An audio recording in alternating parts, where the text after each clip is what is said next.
Okay, stealing the words from my good friend Chris Bowie. We're live. What's going on, guys? Hey, thank you so much, Stranger Boy. Welcome in, Jacob, the awkward actor. How you guys doing? Hopefully, you guys can hear me. Hopefully, everything looks and sounds good. Just give me a second. All right, just making sure it's kind of good on my end. But we're here. We're hanging out. 500 subs. Hey, Gavin, what's going on? You guys are more than welcome to ask us questions in the chat. We'll be answering your guys' questions. We do have a couple of questions from Instagram that we'll probably answer first, but we want to get through everybody's questions. And I'm here with two of my really great friends, people that I really love, and people that are just really awesome. So we are here with my good friend Nate Hale and Jackson Kittrell, my good friends. How's it going, guys? Welcome in. Hello. Happy New Year, everybody. Happy New Year.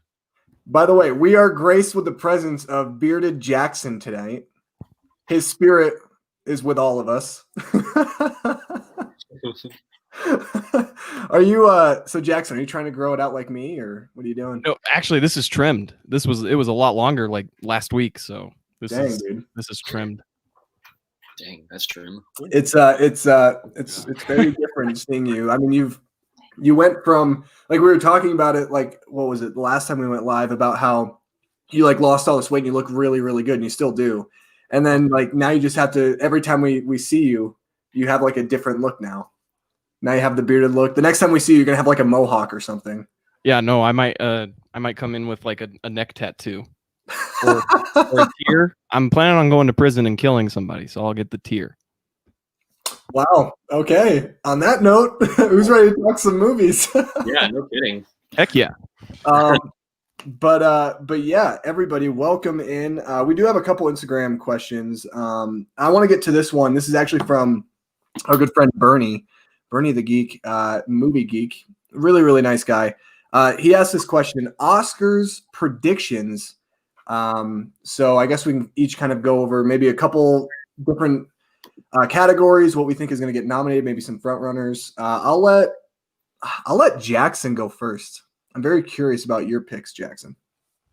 Man, that's hard because I haven't seen like what's been promoted as the front runner. I haven't seen Nomadland, and I haven't seen One Night in Miami.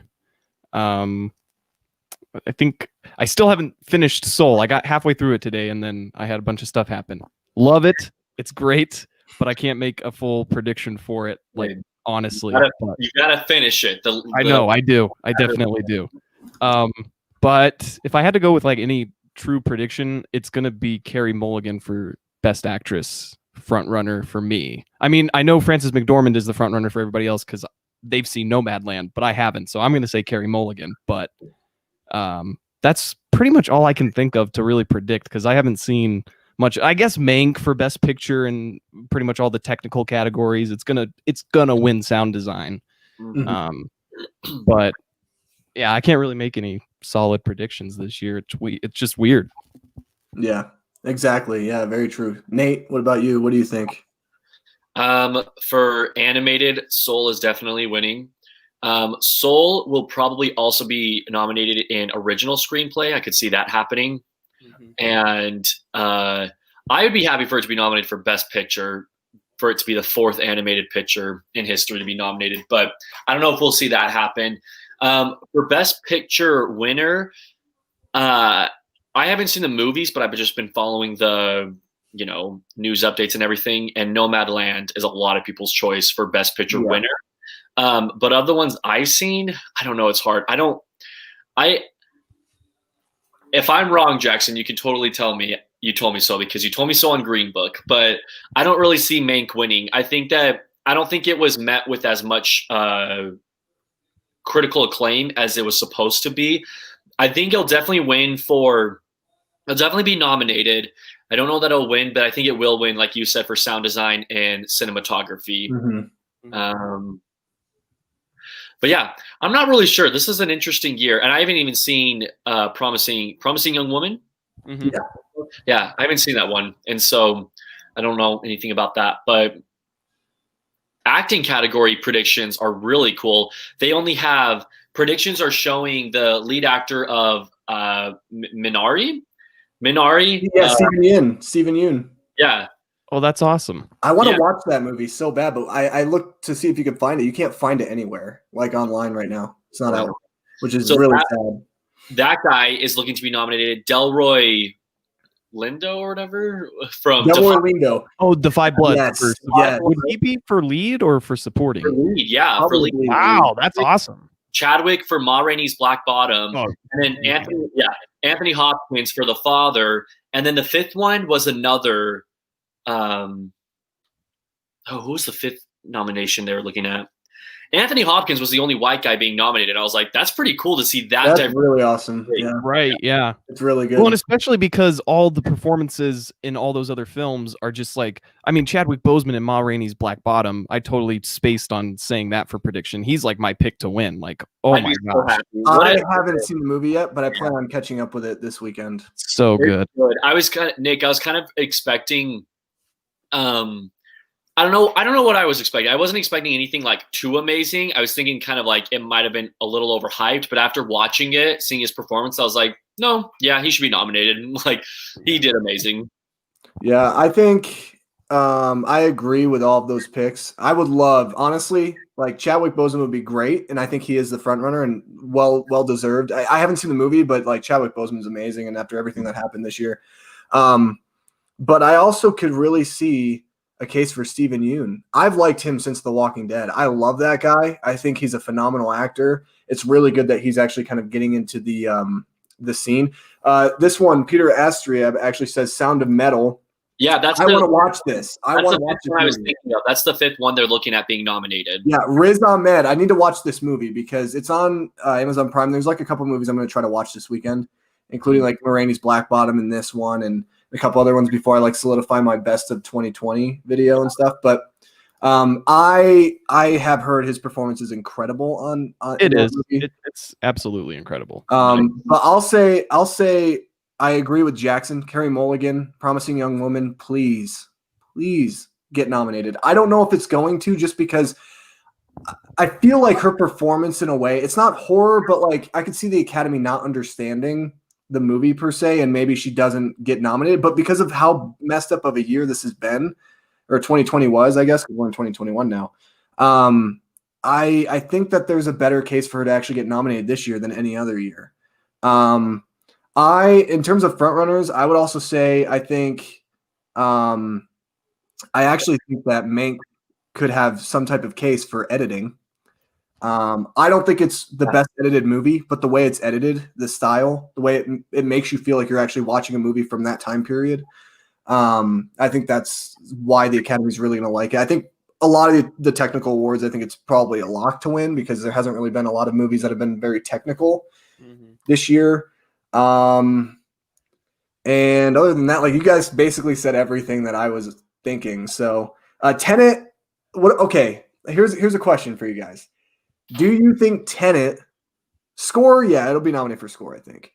But Tenet, do you think it could be nominated for Best Picture? I'm going to say yes, only because of the state of where we have been with this year. Granted, though, there are movies that technically are going to count towards the Academy up until April. I think there's like an extension, so maybe it won't. But I'm still going to say the possibility that it does get nominated. No, I don't think it will be. No, I mean, not only the fact that it was not as critically acclaimed as a lot of his other movies, and the sound mixing was the biggest issue with every critic, and you can't even understand the movie. I mean, I mean, I've watched it since it came out on 4K, and me too. Like, I still had to turn on the subtitles, so it was just kind of like, okay, you need to work on that, Christopher Nolan, because like I get he wants you to be as immersed into the experience as possible by making it sound like you're there. But when you go too far with it, it's like, okay, now I'm just frustrated that I can't understand what's going on when you're telling me, oh, you don't have to understand it, just feel it. Well, I would like to know some of what's going on so I can get a grasp. Yeah. And plus, for whatever reason, it seems like Christopher Nolan is a great I don't know how to say this, but he's a really good box office director with being like good box office movies. You know what I mean? Like he doesn't just crank out mindless films. His movies are really genuinely good, but it seems like for some reason, because of that, it's harder for him to be nominated for Best Picture. Dunkirk isn't Dunkirk his only film to be nominated for Best Picture? No, Inception. Inception was nominated as well. Inception and Dunkirk, duh. Okay, I'm thinking of director. He was only nominated for director for Dunkirk. And so I don't know what it is, but Tenet was his worst reviewed movie since The Prestige, is what an article was saying that I read earlier this year. Even though The Prestige is amazing. That movie is so good. Yeah, it's ridiculous. Just great. Yeah, Prestige was amazing. But it was like the first movie of his in X amount of, like, at least 10 years to not get an A on some sort of critic site. I don't remember. But it has a long shot. It's like not impossible, but I would be shocked, I'll say that, if it got nominated. Yeah. I would be too. I don't think it's impossible. I mean, I'm just kind of, I don't know. I want to root for Christopher Nolan, even though it's not his best movie. I still like rooting for Nolan because he's my favorite director. Him, Bong Joon-ho, and Quentin Tarantino. I always like to root for them. But I don't know. I mean, I don't want. I would say this: if it got nominated, I would not want it to win because it's not his best movie. I think you can't have a director who hasn't kind of put out his best film to have that film win Best Picture, because I feel like it's just a disservice to the director and also to the fandom. But I don't know. One thing that I'm really looking forward to, and this is kind of not off topic, it's on topic, but Pieces of a Woman. I didn't even know this. It comes out on Netflix this Thursday. Yeah. I'm going to watch that, and I think because everyone's saying Vanessa Kirby could potentially be a front runner for Best Lead Actress. So, I mean, I've heard nothing but great things about that movie too. So. Yeah, I still think Viola Davis is probably going to win just because it's Viola Davis. You don't mess with Viola Davis in a way, but she's good. I think she will be nominated for Best Supporting Actress though, because though it is called Ma Rainey's Black Bottom, she's only got like a handful of scenes. Yeah, she's not in it very much. But when she is in it, she's amazing. Like, it's incredible. But I think because of, well, I don't know, because I mean, you look at like who was nominated for leading role, and they really didn't have that much screen time anyway. Wasn't oh my goodness, Anthony Hopkins in Silence of the Lambs won for Best Actor, and he was in like 15 minutes of that movie. Wasn't Marlon Brando nominated for Best Lead in Godfather? He won for Best. Yeah, and that's like Godfather. He's hardly in that movie. Yeah, he's way supporting. The Anthony Hopkins thing too. Great. Yeah. Another interesting thing. I just thought about this. I also saw this. Another front runner for Best Lead Actress. I couldn't believe this. Even though she was great in the movie, I'm still kind of like, wow. Maria Bakalova from Borat's subsequent movie film. They're pushing her to be nominated for an Academy Award. She was actually like, I've read a couple of articles where she was actually in like the top 5.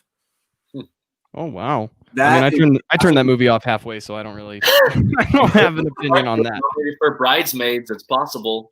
Hey, that's true. Yeah. But at the same time, Melissa McCarthy has a really good moment in Bridesmaids that you're like, okay, that was the Oscar moment. Whereas I haven't even seen. I've seen like the iconic scene where I don't even know what it is, but they all have to go to the bathroom really bad, and she is that the iconic scene? That's no, that's not the Oscar moment. But that is. I mean, she did good. Like, no, she's really good. But there's a scene where she has a monologue because Kristen Wiig. It's like towards the end of the film. She's like at her rock bottom, and Melissa McCarthy's character comes over, and they kind of like have a reconciliation. And the monologue that Melissa McCarthy gives is just really good. So nice. Okay, cool. That's very interesting, actually. Yeah. So I think I don't know if she's gonna get nominated. I don't think she should. To be honest, like her performance is really good, but I was very surprised that people were actually kind of listing her as maybe a front runner to be nominated.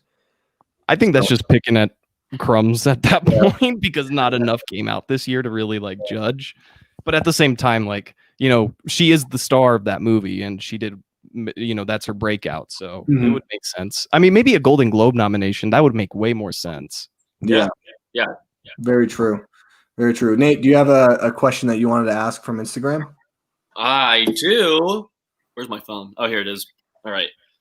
I've kind of skimmed through these questions, so I'll just go in order of when I got them. Best and worst film of the year, favorite Criterion pickup of the year. Ooh. That's from Will Dude A _5. Well, I don't want to I don't want to like give away maybe my list. I haven't seen every movie, but I'll say best film for me of the year was Soul. Worst movie, I need to check Letterboxd actually because I don't even know what the worst movie was. My best is Soul, and my worst is Over the Moon, which are 2 animated movies. So that's kind of funny. And my favorite Criterion pickup of the year, the first thing that comes to my mind is I picked up Destiny Rise Again on a blind buy just because it stars James Stewart, and watched it, gave it 5 out of 5. Really enjoyed it. Nice. Dude, nice. It's a good movie. Okay, so I got it up. My worst of the year is Brahms the Boy 2. What a snooze fest. I forgot that existed, honestly. This is when like I tortured myself and just watched everything. Like it was stupid. And then best Criterion pickup, dude, is Parasite. I mean, Parasite Criterion. Finally, it gets a release worthy of the actual movie.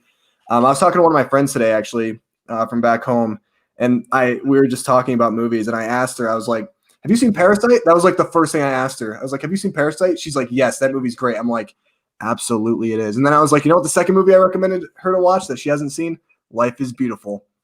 Where's that Criterion?" Anyway, Jackson. Change my name real quick. And so I mean, my favorite of the year, that's tough because like I want to say Promising Young Woman, but I still haven't finished Soul. And I mean, I need to see Nomadland because like everybody's just going crazy about that. I can't wait to see that. Right, yeah, and Minari because I mean everybody's going Minari nuts about too. That.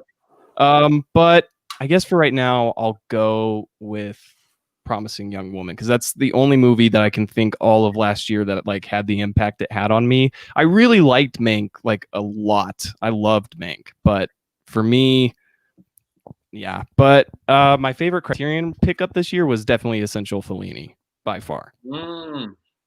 Nice. That's totally a Jackson pickup right there. I mean, Jackson also owns like probably half of the Criterion collection, so I don't even think I'm like a quarter of the way there. There's over 1,000 movies. I know, but literally one sale you picked up like what, like 50 or something this year? Oh yeah, no, my wallet took a beating on that one. That was fun. Dang, dude. This is a good question from Gavin Ayota 7 on Instagram. He asks, favorite Toy Story character aside from Woody. And you know what? Let's take it one step further. Woody and Buzz. You're not allowed to say Buzz either as your favorite Toy Story character. Anybody want to go first? I'll definitely go first. It's Mr. Potato Head all the way. God, he's amazing. Mr. Potato Head because he has the best lines. He's played by Don Rickles. It's just like he's by far my favorite, even with Woody and Buzz included. He would still be my favorite. Nice. I love that answer. As a kid, my answer was definitely Slinky Dog. I don't know why, but I love freaking Slinky. He's like, howdy, Woody, or whatever. It's like played by the guy who plays Ernest. But but as an adult, honestly, straight up, Sid from Toy Story 1. He is such like I'll randomly like my little sister and I will randomly quote the scene where he does the operation on the little doll, and he's like, "Janie's all better now," and the little like runs away. It's so ridiculous, but I love Sid so much. Janie's all better now. Hannah, Janie's all better now. Runs away. It's not true. Whatever she says, she's lying. So you actually stole my answer because I was going to say Sid as well, but I'm going to say something different. I'll actually say a character that's really grown on me a lot is Hugzo or Lotso. I'm sorry, Lotso. No, Nick, Lotso is my second answer. I love Lotso. I love that villain. I understand why he's doing what he's doing. I understand why he's as evil as he is. I always call him Hugzo because they always talk about how he's like they love to hug, like the kid loved to hug him and stuff. Like huggable. But yeah, Lotso is probably my favorite outside of like Woody and Buzz. I mean, my favorite character though, like without without anything is probably Buzz Lightyear. I think Buzz Lightyear is awesome. Can I change my answer? I'd have to go with Gabby, please. Oh my gosh, no! No one ever. I know exactly. Said no one ever. God. Like I like that character because she has like a sweet arc, but at the same time, I'm just like, okay, what was the point? I know. Nicholas, yes. Yeah. Yes, Gabby I agree. Following in Lotso's footsteps, even like following in Sid, Stinky Pete, and Lotso's footsteps. Like, Gabby was so underwhelming. Oh, for shut up, Jackson. And also Gavin, yes, I said Hugzo. That is very true. I did say that as a. First, I thought you were talking about that dude. That's like one of Bonnie's toys. I was like, all right, I guess that's a cool answer. You know what character I also really like? He doesn't have any lines because he doesn't talk, but I love Bullseye. I've always loved Bullseye. I like really Bullseye. Cool character. It's fun. He speaks with his emotions. Yeah, no. But you know who the worst character by far is? Rex. Get out of here. I don't like Rex. The only reason why I like him is because that actor was in Princess Bride. Oh yeah, no, Wallace Shawn, but like Haunted Mansion, there's always my way. That movie's a lot of fun. I like that movie. It's fun. I haven't seen it in a long time, so I probably wouldn't like it today, but it's not like a great movie, but I just have nostalgia and like just a blast with it. When I was a kid, I would always fast forward the VHS tape to the mausoleum scene where the zombies come alive. Yes. Best scene in the movie. That scene's awesome. Yeah, it's so much fun. Oh yeah. And then the singing like statue heads, those are cool. I like those. Yes, absolutely. Okay, so let's answer some live questions. I did want to say about Nicholas saying Lotso was the best Pixar villain. I don't know. What about what's his name from Monsters Inc? Randall. I don't know. He's pretty amazing. Pretty amazing. He's good. He's a really, really well-written character. Like if there's anybody to competition with Lotso, it would be Randall. Because he also has the best ending to his arc is when he gets put in the South in like the bayou. There's a gator in the house, Mama. All right, I'll handle it. Yeah, we literally watched that movie like 2 or 3 days ago. I rewatched Monsters Inc. And yeah, Randall's amazing. Honestly, movie. Really messed up too. He's like, why do we need to scare kids when we could just suck the life out of them? Like it's like, oh my gosh, dude, jeez. It's a psychopath. Yeah, he's a really, really good one. My favorite Pixar movie has probably one of the weakest villains, and that's the movie Coco. Ernesto de la Cruz. I'm not a big fan of his character. I wish I don't know. You could tell that he was evil from the moment that you saw him, but what about not bad. He's just kind of like one of those formulaic villains. Yeah, it's like the rest of the movie. Oh no, go ahead, Nate. Well, I was just gonna say I would also argue for Hopper and Syndrome. Hopper's good. That movie's so underrated. No one talks about A Bug's Life. My wife and I, we just watched it like a few weeks ago for the first time in a long time, and that movie's really good. It still holds up today. But like, I don't even care. It's amazing. Yeah, I know. Oh, I love A Bug's Life. I miss old Pixar so bad. See, Jackson, with Soul, it's like I know I'm overhyping this like crazy for you, but Soul to me, it was the best Pixar movie since Toy Story 3, in my opinion. I love it. Yeah. Wow. Yeah, no, I love what I've seen so far. Like, I love where it's going. And man, it's just like Pete Docter, he has the best Pixar movie. So good. He's like, I also like the villain from Up. Oh, yeah. What's his name? I didn't tell you his name. Charles something. What is it? Oh yeah, Charles. Oh, that's awkward. It's gonna kill me. It's not like Darwin or something. No. Oh, what is his name? I've got Brooklyn on the sideline. She's fact checking right now. She's looking it up for us. All right, thank you, Brooklyn. I think I don't know if he's voiced by Charles Muntz. Charles Muntz. Charles Muntz. Yeah, of course. Thanks. He's a really good villain too. I really like him a lot, actually. I love that movie. Up is so good. Up is so good. People are like, of course it is. Yeah, no, people are like, you can only like the first 10 minutes of Up. The rest of the movie's just okay. I'm like, no, the rest of the movie is. No, dude, that scene where he goes to the adventure journal and it's like now it's your own adventure, dude. I bawl every time. Yeah, I literally just. And then the ending shot with the house on the waterfall. Come on, man, that's beautiful. When people who say that, do they forget that it's one of the 3 animated movies nominated for Best Picture. It's They like must not pay attention. Yeah, honestly, like Up is one of those movies to me. Like when I watch it, because I watched it for the first time like just a couple of years ago. I'm not even gonna lie. Like I never got around to it, and I remember the first 10 minutes of it. I was like, oh, so they got all of the emotions out of the way right now, but nope. No, that movie hits you twice. It's like it hits you in the beginning, then it hits you at the end. But not only that, like it's a really, really good movie. And Ed Asner has such a good he does such a good job in his voice performance for that movie. I retweeted a poem from Ed Asner that he posted today on Twitter. Look at that tweet after the show because it's really funny. But I was also going to say real quick, Jackson, for Soul, the number one biggest complaint I find with Soul is that it's not a kid's movie. It's more of an adult Pixar film. So, but they've been kind of going in that direction for a while. It's not a bad thing. I don't think that's a bad thing. Yeah, I love Soul. Did they forget about Coco? How it's all about death? I know. Yeah. And also, yeah. Right. And then Incredibles 2 just being super action packed and people really die.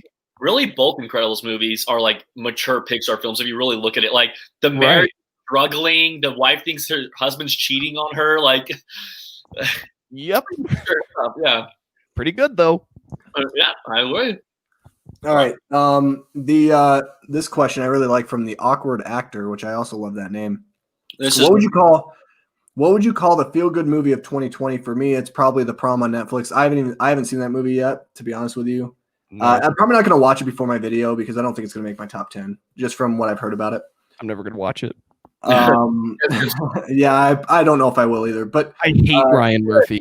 What Michelle is saying with that, because like it is like an exciting, happy movie, but wasn't my favorite. I'll go first and answer just because we've been talking about it. But Soul, Soul to me, what I like about it is it's not like, it's not like emotional like other Pixar movies where like you get out of it and you're just wrecked. It's like more of a heartwarming, like it kind of leaves you with like a fuzzy feeling inside where you're just like A Wonderful Life, Nick. That's how I felt similar to when Soul ended. I felt the same feelings I had after Wonderful Life, watching Wonderful Life. Yeah, I would say that. I'd also say the other Pixar movie that came out this year, Onward, is pretty close up there too to feel good. That's a really good Pixar movie. I disagree with what Chris said on his video where he thinks it's going to be the most underrated Pixar movie ever because A Bug's Life is already the most underrated Pixar movie ever. I agree. Nothing will ever steal that title from it. Monsters University being an underrated Pixar movie. Yes. Yeah. Yes. That's definitely so underrated. But yeah, I'll say Soul. What do you guys say is the feel good movie of 2020? Jackson, I see you're still thinking, so I'll say mine. Yeah, go ahead. Soul's my answer too, Nick, but for sake of not being repetitive, I'll say Dick Johnson Is Dead. Absolutely amazing. Yeah, I cried 2 different times in that documentary, which I don't think I've ever cried 2 times. And it might have also been that I watched it while I had COVID, so maybe I was more emotional. So I don't know. Honestly, that might have been a thing, but I think I watched it during COVID. Either way, it was amazing. I loved it so much. And if you guys, anyone watching this, if you haven't seen Dick Johnson Is Dead, please watch it. Oh, I need to see that one. Me too. I don't know why I haven't watched that one yet. Like I remember when I saw the trailer, I was like, "Well, that looks like the best movie ever." That looks so good. Yeah, no, I got to go through what I've seen this year because like the first thing that came to my mind was Palm Springs, but then I thought about it and I was like, I don't know if that's like the feel good movie of the year. Do love that movie, but yeah, it's a great movie. I thought it was really good. I don't know if it's the film of the year though.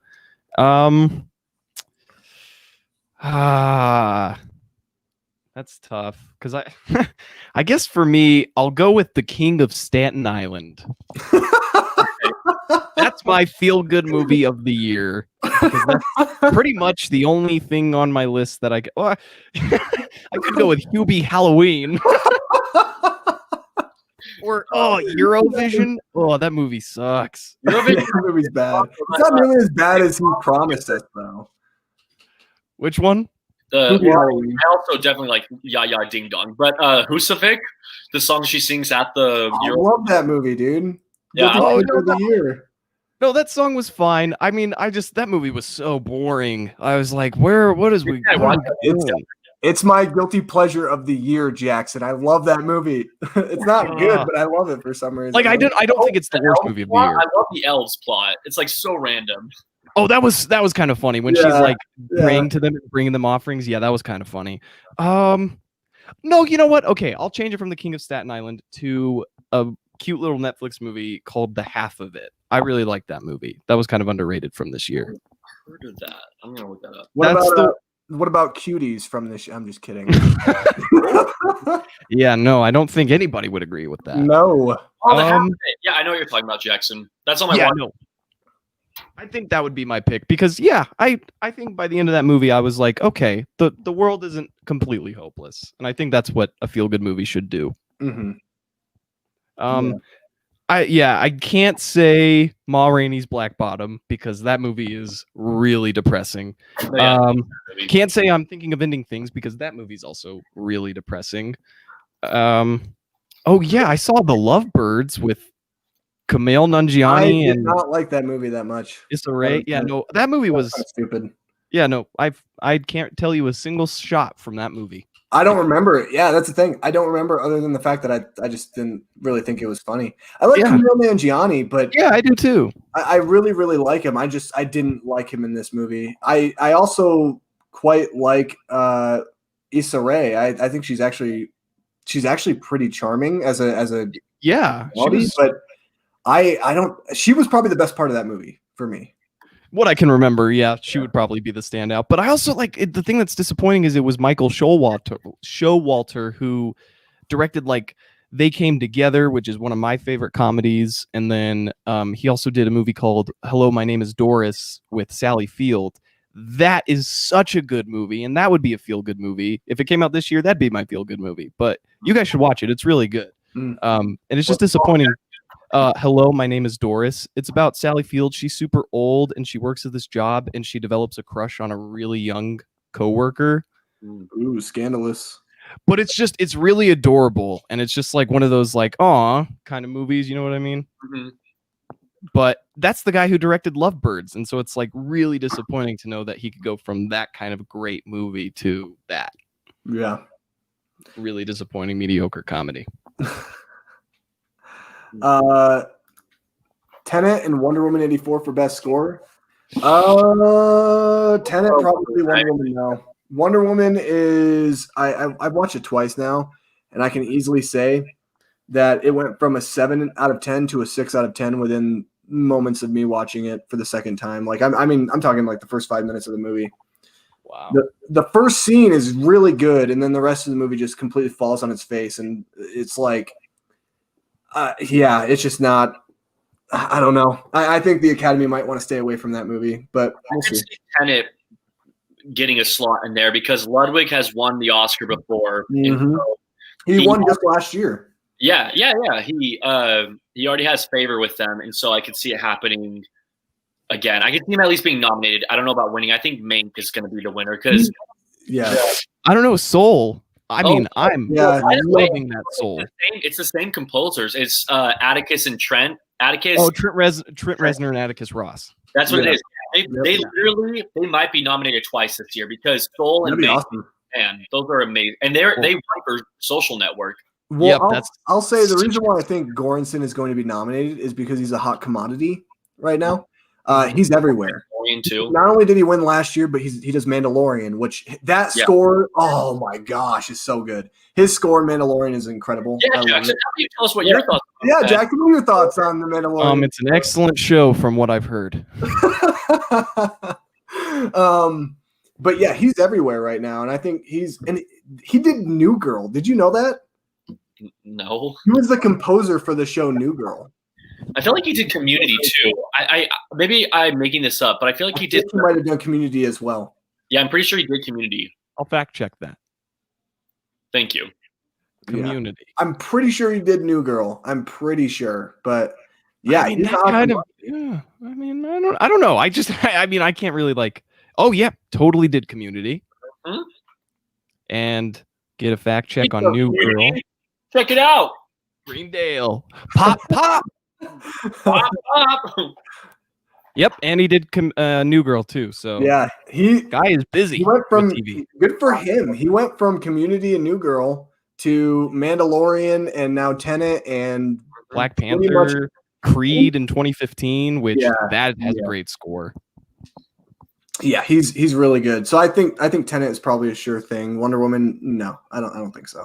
And Wonder Woman, Hans Zimmer, it's not his best score. I like it, some of it, but some of it is not very good either. So I feel like he's kind of like a John Williams now, though, where it's like anytime he comes out with a score, they're just gonna be like, you know what, man, you work hard, just do it.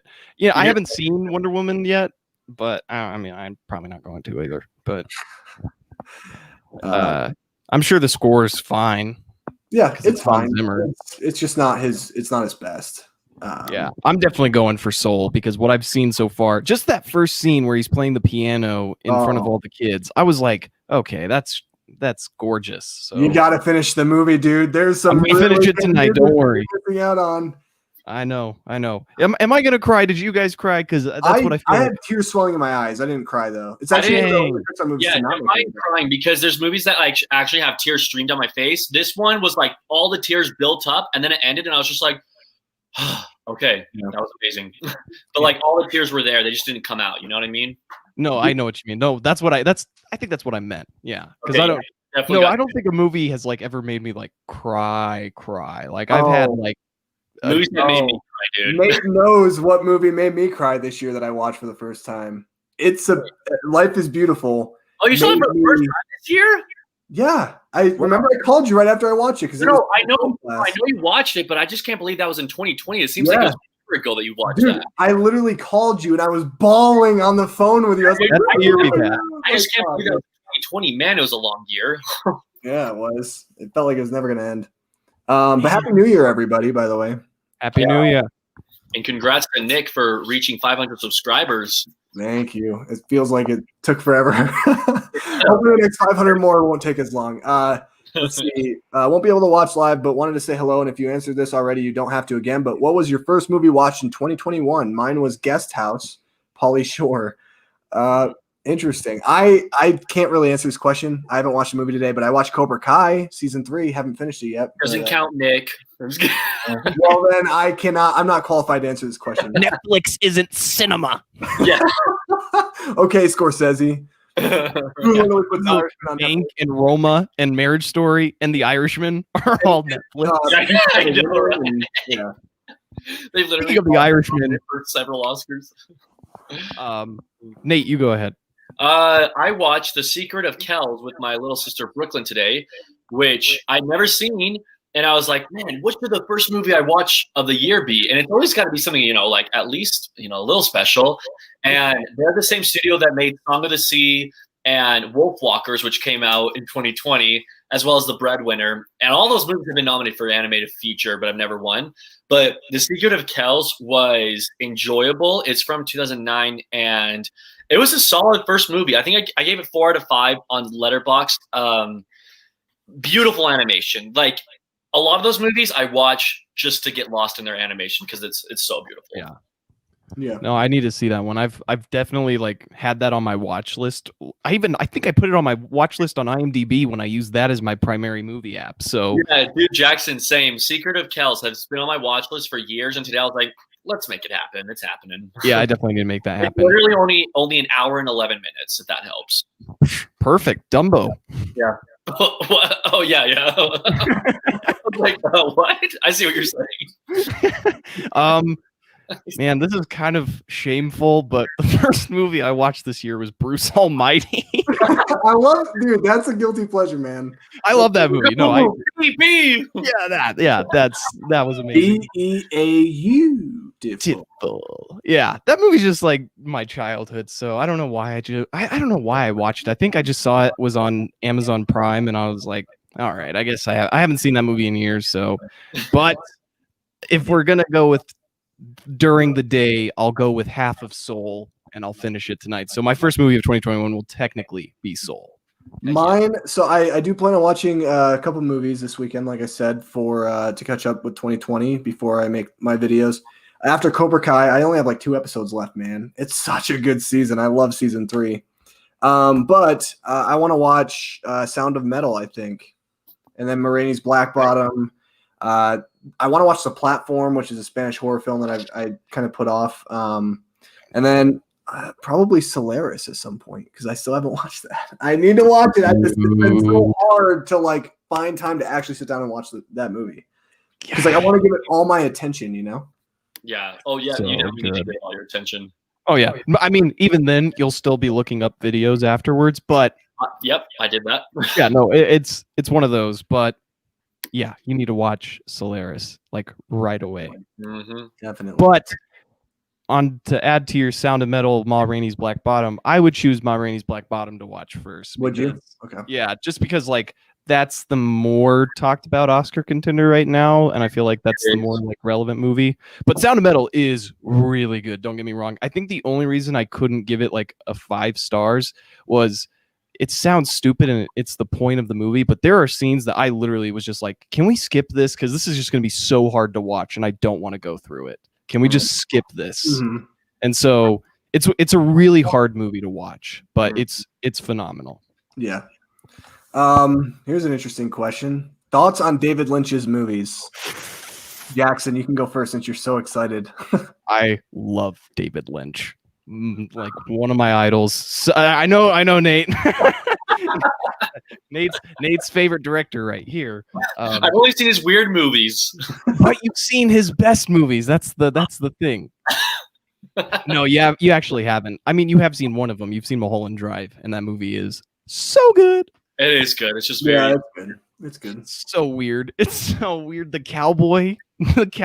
That's the best part of the whole movie because it's just like you're gonna drive up to a ranch. You'll meet a cowboy. He'll tell you what to do. It's like I do not care what happens next. Just let it happen. Just let's go. What is that movie? Yeah. But you do need to see The Elephant Man because that movie is truly amazing. Criterion Channel, unfortunately, but I will watch it someday. And then Blue Velvet's my favorite David Lynch movie. I mean, it's his most mainstream, but it's so good. Yeah, really messed up, but I just love David Lynch's style because he takes normal everyday plots and makes them the most surreal thing ever. Like you're always watching a nightmare or a dream. And so it's like, yeah, I can get down with that. But he doesn't do that all the time. The Straight Story and The Elephant Man are nothing like those. Straight Story is the one that I was thinking of. Like immediately I was like, dude, he does weird stuff. I've seen Mulholland Drive and that's a weird movie. But then I saw Straight Story, which is the complete opposite of Mulholland Drive and probably every David Lynch movie out there. So yeah, no, and it's his best like his style movie. It's so good. I mean, Nate, when you see it, you'll know. Like, it's one of those like the ending is just perfect. It's just like so subtle that it's just like yes, that's how you do it. That's how. Didn't you say you watched that in the film class? We watched it. We watched it next semester, so I'll probably be watching it soon.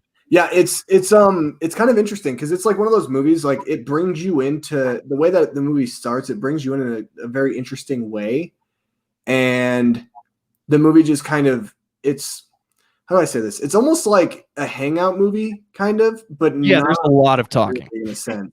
But it's really fascinating. I found myself to just be so fascinated with the little things that were happening, like the little conversations and like the lead actor in the movie. He ended up getting nominated for Best Actor, and he was amazing. And Sissy Spacek too. Holy cow, man! Did she transform in this movie? Like she's so good. She's amazing. Yeah, it's really good, Nate. You'll really like it. Sick. Hey Nick, can I request we answer a specific question? Yeah. It's from my little sister. Oh yeah, sure, of course. It's from I don't know how to do. I think only you can do the comments, but it's from Minnie's Collections, and it's what's your favorite animated movie of the year besides Soul minus Wolfwalkers? Hold on. Have you all seen Wolfwalkers? Is it after that? One. She's only commenting about Wolfwalkers, and then there's another one. Oh, here we go. What's your favorite animated movie of the year besides Soul? Freaking Minnie. Honestly, mine is Wolfwalkers as well. Great movie. I haven't even seen it. I haven't heard of it either. Haven't seen any animated movies this year, so I can't answer. Man, I'm so happy with your answer, Jackson. She's like freaking out off camera right now. That's hey, it's the most out there answer I can give. This is probably the most obvious answer, but I haven't seen a lot of animated movies. There haven't really been a lot this year that's come out that's been noteworthy, but Onward. Oh, Onward was really good. Totally forgot about that movie, I so really I like guess that's my Onward. choice. Brooklyn just started gagging off camera. Man, that sucks that I have to say that one because that movie's just okay to me. Yeah, I know. I agree. You guys should watch Wolfwalkers. That was a solid movie. I do need to watch that. Looking through my list, and the only other animated movies I've seen is Scoob. Ugh. Ew. Not good. Lego Holiday Special, the Star Wars Lego Holiday Special. Jeez. Not good. And that's it. There haven't really been a lot of animated movies this year. Can I say Mickey's Christmas Carol because I watch it every year? Yeah, can we say movies that aren't 2020? She just said the year. She didn't mean of 2020. She's doing an angry face right now. Then I guess Onward. I'll say if we're going that way, I like for just anything. I've seen all the. Well, I've been rewatching the Pixar movies, and so Toy Story 3. I haven't gotten to Coco yet, but I watched Toy Story 3 this year. That's great. Up is great. WALL-E is great. I don't know why people hate WALL-E so much. Like I really don't understand that. WALL-E's a beautiful movie. That's more Pixar film. My mother-in-law, she hates that movie. She's like, it's a stupid movie. I'm like, what? I like it more the older I get, and like each rewatch it gets better. Yeah, it does get better with age. Mm-hmm. Yeah, sorry, Brooke. There hasn't been a lot of animated movies this year, which is sad because I love animated movies. It's all good. She wants you to watch Wolfwalkers, she said. Okay. I'll put that on my list. It's on the top of my list. Wait, where can you watch it? It's on Apple Plus. Apple TV. Yeah. Okay. I do have Apple TV, so we're good. Watch Boyhood, or not Boyhood. Well, watch Boyhood. That movie too. That's a great movie. But watch Boy State while you're at it, Nick. That's another great movie on Apple TV. Oh, Boy State. Yeah. Oh, good. How about this, Brooke? I will watch Wolfwalkers on Sunday. Oh, okay. So watch Wolfwalkers on Sunday, and we'll see if it makes my top 10 of the year. Maybe it does. That'd be kind of fun. It's kind of like a different type of animation, but I think I'll make a deal with you. What? I think. Okay, I'll make a deal with Brooklyn too. I will watch the movie. You'll watch the movie? That's as far as the deal goes. I will watch the movie.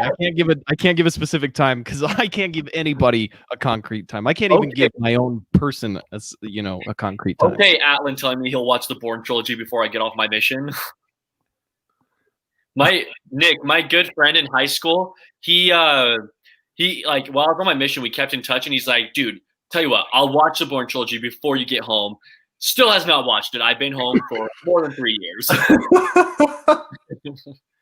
You know what's sad, Nate? I haven't even seen all of them. I have seen. Wait, by all of them meaning not in the original trilogy? Yeah, I've seen the Jeremy Renner one.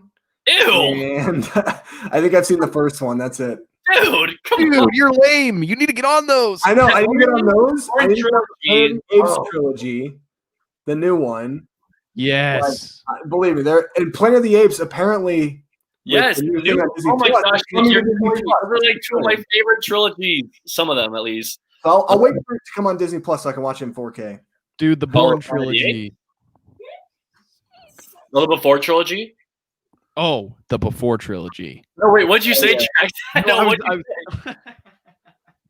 I was saying the Bourne trilogy. Oh, I know you're like, dude, the Before trilogy. I'm like, I mean, that one's good too. No. It is great. Yeah. Yeah. So we were talking about, what were we talking about that led to the Bourne trilogy? Atlan wouldn't watch them. Oh yeah, Atlan still hasn't watched them. Get this. I've been begging him to watch The Iron Giant for years. And he says the only way he will watch it is if I duct tape him to a chair and do the Clockwork Orange, which will be happening.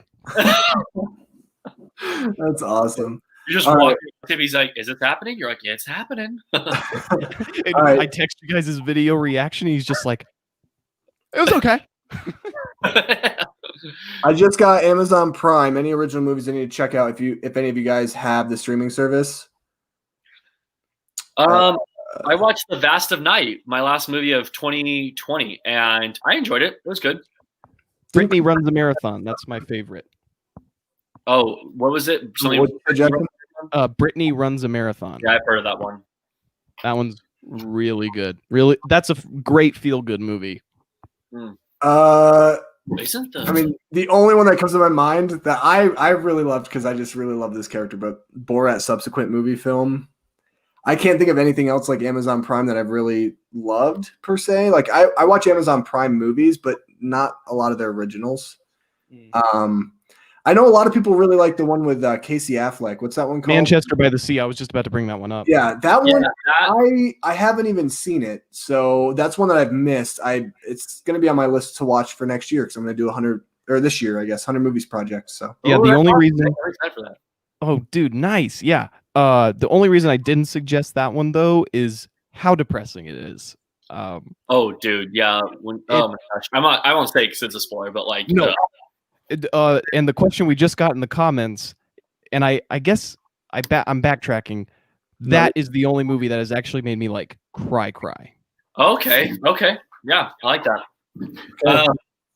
Yeah, Jackson, the scene where he's in the police station. Police station, yes. Okay, that's the scene. I cannot watch that movie without getting really emotional during that scene. I won't spoil what it's why because you haven't. Have you seen it, Nick? Manchester by the Sea? Yeah. No, I haven't. Oh, dude. It's on my 100 movies project this year. Yeah, dude. So it's sad. It's really sad, and there's two really powerful moments. The first one is the police station scene, but you'll know when you get there because you'll be bawling. And then there's another scene towards the end, which I won't say the context of because when you get to it, it's one of those like out of nowhere emotional scenes. Okay. We can just answer the question, which movie made you cry the most? So we had Jackson's answer. Mine is very easy. I cry every time I watch Coco, but it doesn't make me cry the most. It was Life is Beautiful.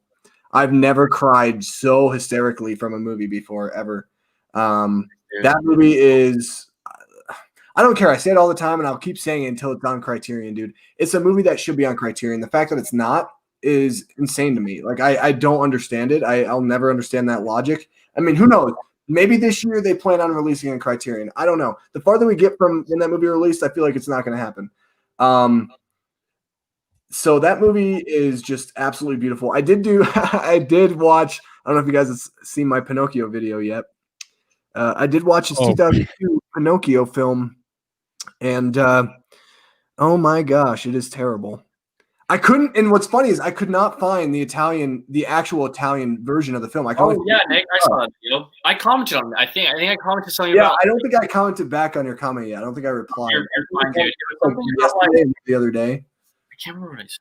Yeah, you said because he's supposed to play Geppetto or he plays Geppetto in 2019. Yeah, he plays the Geppetto in the newest one, but he plays Pinocchio in this one. It's like, why is this guy so obsessed with Pinocchio? It's bad. I mean, it's one of those. It took me like 3 days to actually finish the movie. I could not. I was like, this movie is just awful. Like, it made me want to cry because I was like, what happened, Benini? You were so good in Life is Beautiful. You made such a great movie, and then you made this garbage that is Pinocchio. It's terrible, dude. But he can say that he redeemed himself with this newest Pinocchio because it looks phenomenal. It does look good. Yeah. It's playing at the Rexburg Theater. I was thinking about watching it when I get back. Dude, you totally should watch it in like that and News of the World. I'm gonna watch those two movies. I want to see that movie, but every review I've read, they're just like pretty slow. Yeah, that's probably the case. My answer for this one is Saving Private Ryan. The first time I watched that movie, after it ended, it's like the earliest movie memory I have of finishing a movie and like the credits rolled. And like, I think for the first time in my life, tears just like streamed. And I thought of like all the veterans, all the lost soldiers who died in wars. And like, it hit me. And I was like, bruh. And like, yeah, that movie wrecked me. But also Jake Johnson is Dead is the only movie I've cried twice. Then I cried like 20 minutes in and then when the movie ended. By the way, I never said hi, Certain. I'm sorry about that, man. We just gotten so caught up in the questions and everything. You guys do need to watch that documentary on YouTube called My Brother Jordan because that is so good. I wouldn't technically count that as a movie I've cried in because it's technically a YouTube video, but I think Jackson, I think that's on Letterboxd. Is it really? Yeah, my brother Jordan. 2020, directed by Justin Robinson. It's on Letterboxd, and you can leave reviews for it and everything. Awesome. Yeah. Okay. Well, then I cried many times throughout Just that. added it to my watch list. Stranger boy, how's it going? This is such an awesome question. Would you rather fight Arnold Schwarzenegger or Stallone? I don't want to fight either of them. I'll die. I'll say out of those two, based on where they are now, I'd rather fight Arnie over Stallone. Stallone is still doing it. I mean, have you seen the new Rambo movie? Have you seen his muscle? That movie's not good, but have you seen his muscles in that movie? Oh my gosh, that guy could still kill you with one squeeze of the head. Arnie, however, was a governor. He still is in good shape, but he looks like he's gained a little bit of weight. So I'd probably take my chances with him as opposed to Stallone right now. Stallone is still like insanely shredded and ripped in every single way. I mean, they're both really scary human beings. I wouldn't want to fight either of them, but I'd rather take my chances with Arnold Schwarzenegger than Sylvester Stallone. What do you guys think? Yeah, I agree. Yeah, sure. I'll agree. The only reason I'd go for Arnie is I'd be holding up a chocolate chip cookie. He'd walk in, see me, say, "Put that cookie down," and he'll beat the crap out of me for it, and I will just take it willingly. It'll be like in the ASDF movie, you know, when he's just getting punched, and he's like, "Why are you doing this?" But I won't be like that. I'll just be like, "Okay, Arnie, I deserve it." It's like smiling through the whole thing. And it's all over a chocolate chip cookie too. I love it. Love it. We never even thought of this character. Syndrome is probably my favorite Pixar. I mentioned him. I said Hopper and Syndrome. Syndrome. Yeah, I don't like. Really I don't put him up there as much just because it's like he's not really he's not even the true villain of the movie until like the last third. Because like his plan doesn't even come into fruition until the last third of the movie, and he doesn't really do much throughout the movie. Yeah. I just love sorry, buddy, I work alone. And then in the flashback, he like walks out of the frame, but that doesn't happen in the original memory. They always remember it as the shot it was done in the original. Yeah, I know. Yeah, that's fair enough. Like, do they remember that angle? Do they remember that angle as well as they think they do? Yeah. Nick, should I quickly ask a question from my Instagram? Yeah, go for it. Let me just I just want to this comment I really like. So Bernie's saying Bill and Ted 3 and Honestly Clouds for feel good movies of 2020. I didn't even think about Bill and Ted 3, so I'm gonna change my answer just because I know everyone, you know, well, Jackson hasn't finished it yet, but everyone loves Soul, and that would be the answer. Bill and Ted 3 was amazing. Just to watch in theaters, like I love those characters. It's a pretty cheesy movie. I mean, they're all cheesy, but it's really fun seeing those characters on screen again, and I had a big smile on my face the entire time. I really did enjoy that movie. Yeah, I haven't seen Clouds though. I know you love that movie though, Bernie. Like I know you love that movie. So I heard it's really good. I've heard it's really good. I need to see it. I've started it. I just haven't finished it. It's one of those movies that like I know I need to finish, but it hasn't happened yet. Yeah. All right, Nate. Yeah, you can ask the question. All right. I'll try to speed through these. There's 6 questions here, so let's just give brief answers, I guess. First one: what film has the most powerful message to you? This is from Gavin. And in parentheses, he says, "I think I know Nate's pick, LOL." Yeah. My top 2 movies of all time are my answers. It's a Wonderful Life and The Lion King. And I've talked about it enough on my channels. I have long videos explaining why. I'll just say that. Nick, you go ahead. All right, cool. I wish I could say that about my top 2 favorite movies. Empire, I mean, Empire probably has, well, I don't know. The Princess Bride has a really good message. They both have good messages, pretty much. But I would have to probably say, I know I keep beating a dead horse, but Life is Beautiful. I really love the message. It's a Wonderful Life. I agree. I love that movie. I always pick on Nate about it, but how could you not like that movie? If you don't like that movie, there's something wrong with you. Seriously. That's all I'm gonna say. I've never honestly met someone who says I don't like It's a Wonderful Life. Oh yeah, I haven't either. Yeah, and then I don't know. I'm trying to think of like newer movies that have like good messages. I'll just say Life is Beautiful for now. Sick. Oh, those are both. I mean, yeah, It's a Wonderful Life and The Lion King and Life is Beautiful. They're all perfect movies to say that's the most powerful message. But I'll go with another animated movie. I think Nate knows which one. I'm gonna go with Finding Nemo because the message in that movie of that dad doing literally everything for Jackson his and I son. talked about this. Yeah. I mean, that makes me want to tear up just saying it, because it's like that is so powerful that this dad, who not only is supposed to swim across the entire ocean, but he's literally this big. So it's like, and he's scared of like everything too. yeah. And then he has to face everything. Like he faces sharks, he goes into the current, he does everything, and he doesn't even realize how hard he's pushing to get his son. He just is like, I just need to do it. I just need to get to the next step. That movie within itself is a mature plot. That dad has lost everything. Yeah. This is the only thing he has left. And he's like, nope, you're not taking that from me. And Jackson and I have talked about this before, but that scene where it's the different animals talking about, like, did you hear this fish is swimming all across the ocean? And he like transitions to each new character. That's like one of the best scenes of the movie. I love that scene. I just got chills from you saying it. I got chills too, dude. It's so I remember when I was younger, I didn't love that movie as much as I do. And there's one reason why. My sister, that was her favorite movie ever. She'd watch it every freaking day on repeat. Yeah. Like, I was like so sick of it where I was like, okay, I'm done. I can't. I don't even want to watch Finding Nemo. So it took like probably like 15 years to actually watch it again for the first time in like 15 years. And I loved it, dude. That's such a good movie. I love that, Jackson.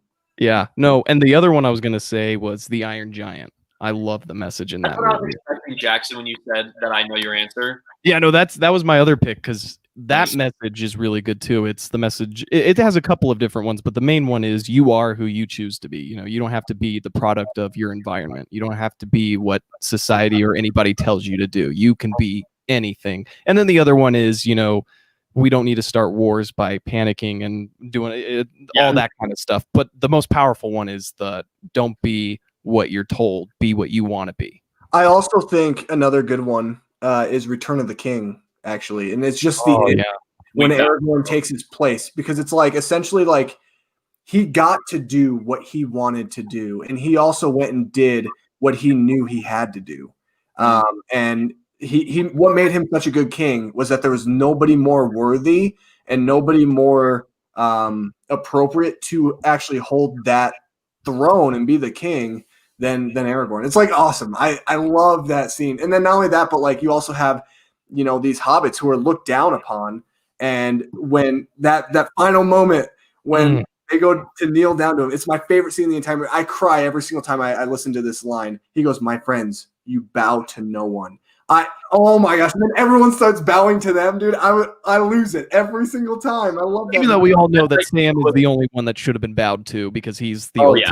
Yeah, Sam is the best character in the entire. He's my favorite. I mean, he's everyone's favorite character. He's the best. Him and Gandalf.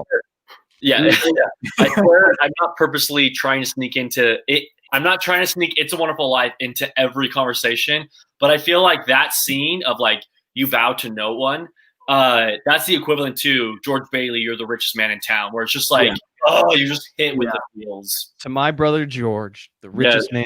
That's just like, and then of course the inscription that Clarence leaves him is just remember, no man is a failure who has friends. And he has no and friends underlined. Yes, yep.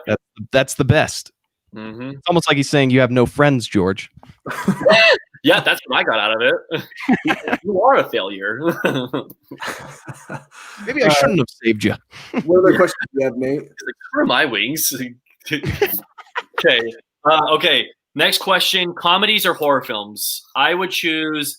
I love a good movie to make me laugh, but I honestly would probably choose horror film. But it's got to be a good one. It can't be a throwaway horror film.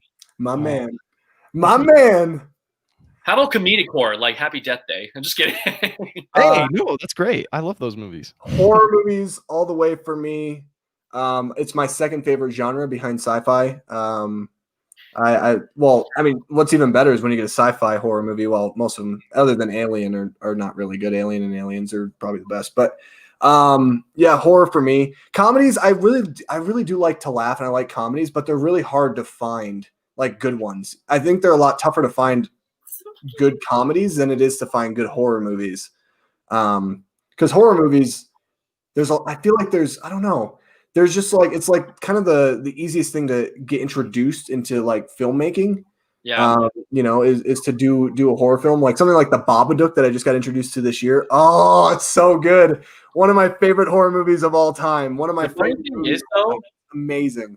The funny thing is, I realized I just chose horror over comedy, but like really a lot of the famous horror films I don't like. Like I don't like slashers. I don't like excessive gore. But then like I love a good horror movie that messes with me where I'm like, freak, that's actually like genuinely horrifying. And I love like psychological horror. Yeah, I love being scared, especially with friends. Watching a movie for the first time with friends, like I love that feeling. Or going to a movie theater, even if it's like a garbage Insidious film, like I'll be there with my friend watching it because it's just a fun time. Comedies are like hit and miss with me. Like you have to have my sense of humor to really on my level. So I like both of them though. Sorry, Jackson, you answer before I answer again. Oh no, you're good. No, I think I love horror movies, and I love, like Nate said, when a horror movie is really good, I love it. Me too. But I think for me, my taste goes towards comedy more because I like seeing those kinds of movies. Like I'm more in the mood to just turn my brain off and have something be dumb in front of me. Like I'd much rather watch Big Daddy than The Exorcist, and that says a lot. So I'm going to go with comedy for that reason. I agree with you on that, to be honest with you. But I'm not saying I don't like The Exorcist. I'm just saying if there's going to be a movie, I'm going to watch a movie tonight. I'm going to pick Big Daddy because that'll be the easiest to get through. Adam Sandler, little girl getting possessed by the devil. Yeah, they're kind of one and the same, but I really like that point. Like it's easier to rewatch a comedy that you like than rewatch a horror movie that you like. Because for me personally, like I love horror, but like I also need to be in the mood to really want to be scared or like watch a horror movie. So I totally get that. But I will watch any kind of movie. I'm not like, oh, comedy is better than horror. I think I just prefer comedy than horror. I think there's better horror movies than there are better comedies right now. Yep. I agree. What other question do you have? So what is your favorite movie right now? It does not have to be 2020. So I think what he's asking is not necessarily your favorite movie of all time, but like just right now, what's your favorite movie? Nick, how about you answer, then Jackson, then I'll answer last. I mean, I kind of want to say like Life is Beautiful or The Babadook because 2020 to me defines like the best movies that I watched this year. How about that? And I kind of like that because they're kind of recent and I watched them. I mean, I watch Empire Strikes Back every year, so Empire Strikes Back is always going to be there, but that's my favorite movie of all time. It's Babadook and Life is Beautiful. I think those are the two movies that I really just think back to 2020, my viewing experience, and I remember those two movies first. Nick, you should do a top 10 first-time watches video. I'm curious to see what yours picks up. I would love to do that, actually. I definitely need to make one of those. That'd be kind of fun. So what was the question? It was favorite movie at the moment? Favorite movie right now. So it doesn't have to be like a 2020 movie. It doesn't have to be your favorite movie of all time. It's just like you watched a movie recently and you're like, that's like, I keep thinking of that movie. It's just like right now, what's your favorite movie? Oh, The Irishman, hands down. Nice, dude. Good one, dude. Right. Yeah. I watched the Criterion the other day and I don't know what it was. Just watching it that time, the 3.5 hours flew even faster than the first time I watched it. And not only that, I picked up on so much more, not just in plot, but like symbolism and like deeper like character moments. Like there's really good moments where characters are just looking at each other and like, oh, I know what they're thinking. I know what's about to happen. Mm-hmm. So it's just one of those movies I can see myself in about 20 years going, that could possibly be my favorite movie of all time. Like I could see that. I like that. I think I know Nate's, but go for it, Nate. Nick, what are you going to say? Soul. Soul, Soul, I have two. Soul and Witness for the Prosecution. Oh yeah, you've been all over that movie. Raving about that movie. I saw it for the first time in November. Rewatched it a few days ago. I love it so much, guys. Like I would hold it. I don't know if I quite want to say it's in the same tier as 12 Angry Men just yet, but like it basically is. I love it so much. It's good. That's saying a lot because 12 Angry Men. Yeah, I love that's. Yeah. 12 Angry Men's in my top 10 of all time. So like it is definitely saying a lot. Yeah. But yeah, definitely watch that if you guys haven't seen it. I don't think either of you have seen it, right? I No, I haven't seen it. Yeah. I do love Billy Wilder. I love Billy Wilder. I've seen 9 Billy Wilder films since November. I'm like, nice. Wilder. Dude, you still got to see Ace in the Hole, man. You got to see. No, I got the criterion. So my goal is his birthday's June 2nd of this year. Well, of every year, I guess. But I'm thinking about changing it to May. Yeah. We'll see how we're feeling this year. But no, so my goal is he's directed 26 movies, and my goal is to see all his movies by June 2nd. That's awesome. Dude, that's a Do great like a ranking video on them. Yeah, dude, absolutely. I love doing directors' complete filmographies ranked, and so Billy Wilder, man, he's gonna get a video. He's so good. Yeah. Okay, next question. This is a really fast one. Looper or Minority Report? Looper. Nice. Okay, glad we established that. I like Minority Report. It's fine, but Looper's just it's outdated. It's pretty outdated.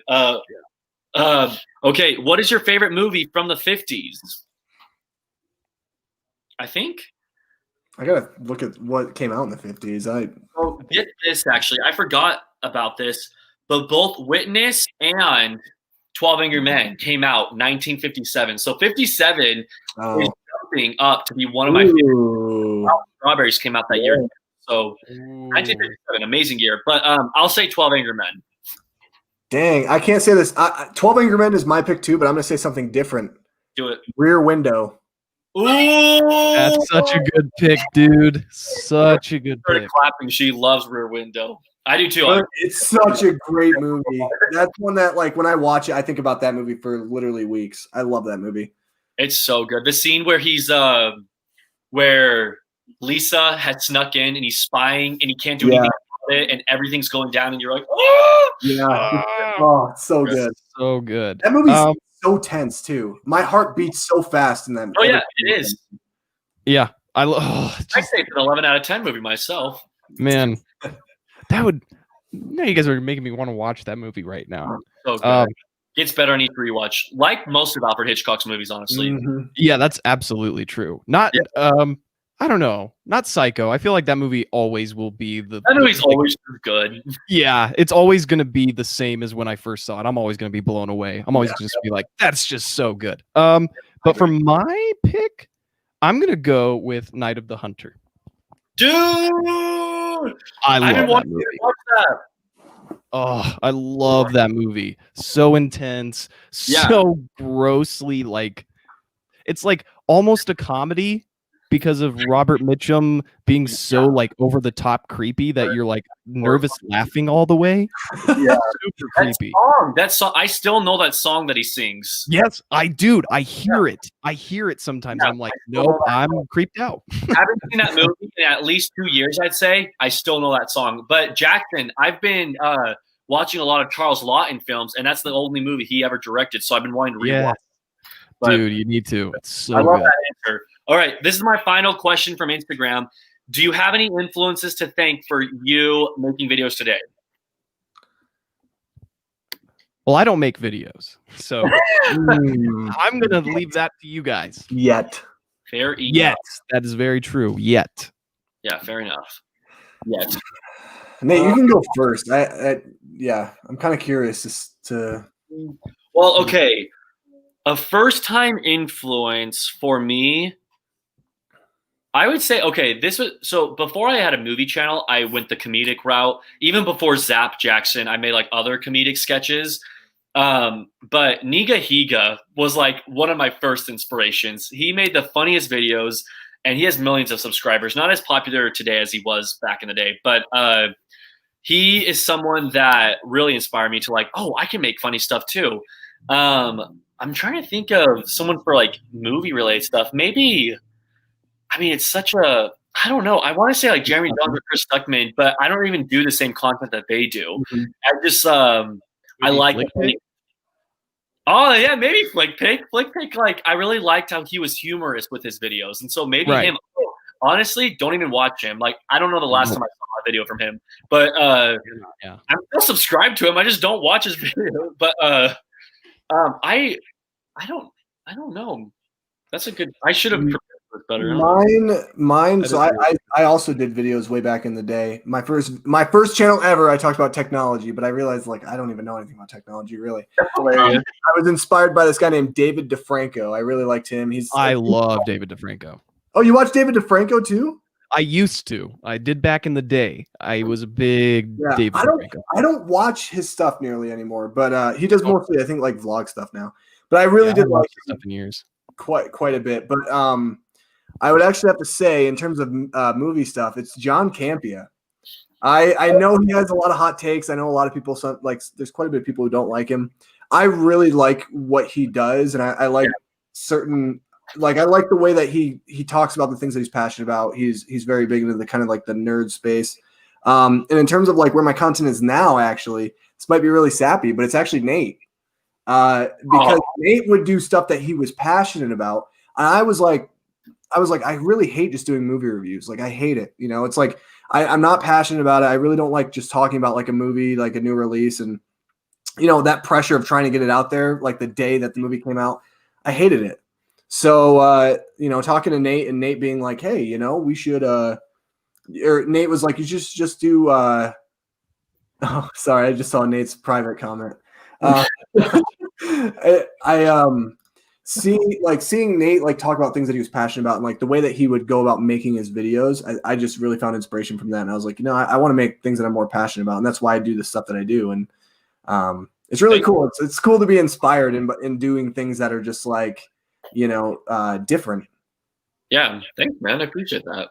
Yeah, I'm gonna kind of piggyback on that. I actually met Nathan through YouTube. So hey, me too. Yeah. Wow, that's so true. Because Jackson and I, we went to the same exact high school, or like, well, you weren't school like district. School's district. And I was out of town for 1 year. I was like living somewhere else. And didn't we reach out? Didn't we like Facebook Messenger or something? Like, yeah, I totally was. I was Facebook friends with you before I even found your channel. I was friends with your older sister probably from like that one art class we had together in 8th grade. You know? Yep. And, class, but yeah, so I found your videos, and that was when you were still doing like vlog videos. You weren't doing as much like just strictly movie stuff. You were doing vlogs, and so that was when I got attached to you, because I was like, I liked your personality. You were always just like super upbeat, and you never seemed like you were putting it on for the camera. It always seemed like that was just where you meant, you know, naturally. So that's what attracted me to it. And then when I messaged you, and you were just super cool, super nice, and I was like, I got to get to know this guy better. So when you came back to AZ, I was like, I got to hit him up and make sure we hang out. And now we're here. Bernardo says, for me, it was wasting money. Wasting money, yeah. I don't watch him really. I mean, I think I'm subscribed to him, but he's too cringe, man. It's hard for me to like actually want to watch his videos. And honestly, Nathan, aka the Cinema Surfer, LOL. Cinema Surfer. What's up, I remember we did one of the Criterion videos. I think it might have been like the last one, or maybe no, it wasn't the one with Nicholas. It was the one before that. So in like July. And I remember you had said in your video, I remember watching it back, and you're like, for all those people who remember me from the Cinema Surfer days, you said like something that you would say. Yeah, every video, it started like, hey, Cinema Surfers, back for another video. And then like, I'd always end the video with, have a cinematastic day. But like, that was like my Blu-ray haul days. That was like the days that Jackson is talking about. And yeah. But Jackson, I'm impressed that you got into the channel, because like I watched some of those old videos, not a lot, but like when I do watch them, I'm like, freak, like why did I post this stuff? This is so cringy. I mean, like, to be fair, I was 13 when I found your channel, so I was like, I probably didn't understand like, you know, all of YouTube. My first 24-hour movie marathon, I'm like, how did I not die from my diet? Like, I'm like, all right, guys, it's been 5 minutes. Better eat 3 more corn dogs and a root beer. Like, I seriously eat so many corn dogs and drink so many root beers in the span of that video. I'm like, oh my gosh. Like, I made the video private just because of how insecure I am about my diet in that video. Well, dude, not to like make you conscious about our 24-hour movie marathon video, but we did not eat healthy at all. That's very true. we're like, hey, cinema surfers, got these gummy worms here. We're gonna stay up for 36 hours. Like, we got cream soda, we got candy. Yeah, we had a vegetable tray, which kept me up during King Kong. doing the 24-hour movie marathon in itself is not healthy. Absolutely not. But is it too early to talk about our plans potentially for a 24-hour movie marathon this year? No way, man. That's only a few months away. It's only a few months away. I kind of mentioned it actually in my newest video that I just put out like 30 minutes before we went live. But it's basically, that video is kind of cool because it's kind of like the Disney Investors Day. I did like my own Investors Day for the channel. I thought it was kind of creative. But I talk about how we're going to do a 24-hour movie marathon, and it's going to include Jackson this time. And dude, it's going to be fun. We need to like figure out the categories like way in advance, so that way we can kind of like start doing some research on movies that we want to watch. And I like the idea of doing first time watches still. I still think we should do that. Yes, I agree.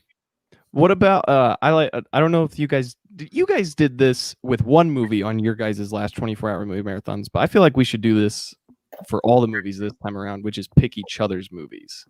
I like that, actually. That could be, because then it's like not only are you forced to watch it, but now it's like a challenge, really, because you're like, oh man, what if this movie's crap?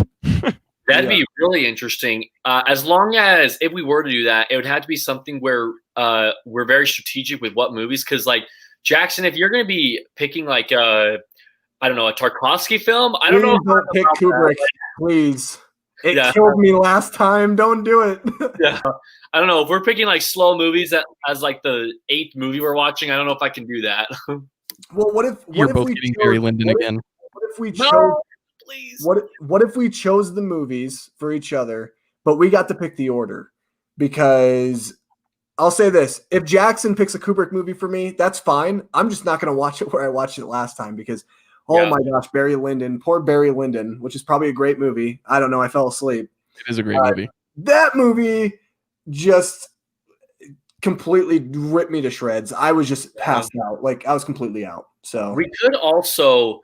One thing though, the only holdup I have with that, it was like choosing all the movies, is that 24-hour movie marathon. One of the reasons it was so fun is because I knocked out like how many did we watch, Nick? 9 or 10 movies, whatever we watched.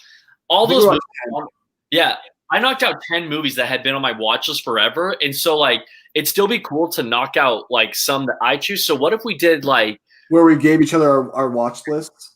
Yeah, I was going to say that we give each other our watch lists, or we could also do 2 movies that are recommended since there's 3 of us doing it. So like Jackson recommends one for me, Nick recommends one for me, and then like we have 2 movies recommended. I like that. Or we could even do like half and half. Like 5 of these movies were recommended by my buddies, 5 of these were chosen by me. Which one will I watch first? Find out on Survivor. Sorry. Anyways.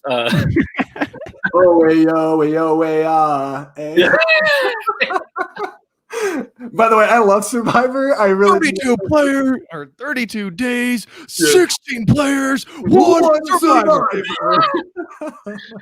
A finale is what it is. A finale. That's what it is. My intro to the 24-hour movie marathon is going to be that. It's going to be 3 people, 24 hours, 10 movies, only 1 survivor. Are 2 of us gonna die on this thing? Like what? We get everyone like watching. Like, who's gonna die? Who's gonna die? Oh man, that's funny. What if we did a punishment for falling asleep? Yeah, I mean, we just make them watch a terrible movie for this last year. Oh gosh, yeah, Nate totally won, dude. I was out by the time like Barry. He's won every year, man. 20 minutes of Barry. Yeah, we did it with Jackson and Atlin. I won too. Yeah, you didn't fall asleep except for when we all decided we needed some sleep. You didn't fall asleep after that. Yeah, because we all decided we just needed at least an hour of sleep because it was not healthy. That's interesting. I don't even remember that. Nate is just very competitive. That's all when it comes to watching movies. Yeah, except for my first 24-hour movie marathon, I definitely fell asleep. I started Ben-Hur at like 2 a.m, and then like the next clip, I'm like 7 a.m. I'm like, hey guys, I fell asleep. I'm so mad at myself, and I repeated it like 20 times. I'm like, stop repeating yourself.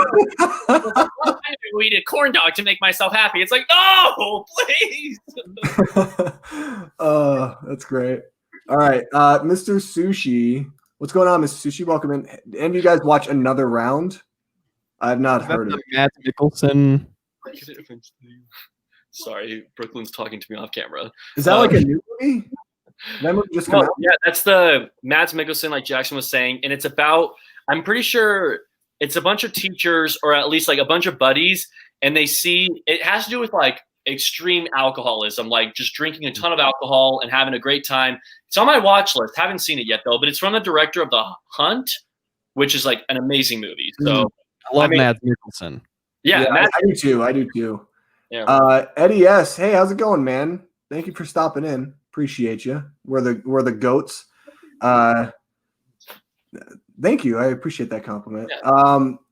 I want to answer this question from Brooke because I actually did see this. I saw that this was coming out. How do you feel about the new Clifford movie? It looks. I don't know if it was a teaser that I saw. I saw something, and it looks awful. One where the dog looks really weird, and it's like a live action. It looks so bad, but I'm gonna watch it probably because I watch everything.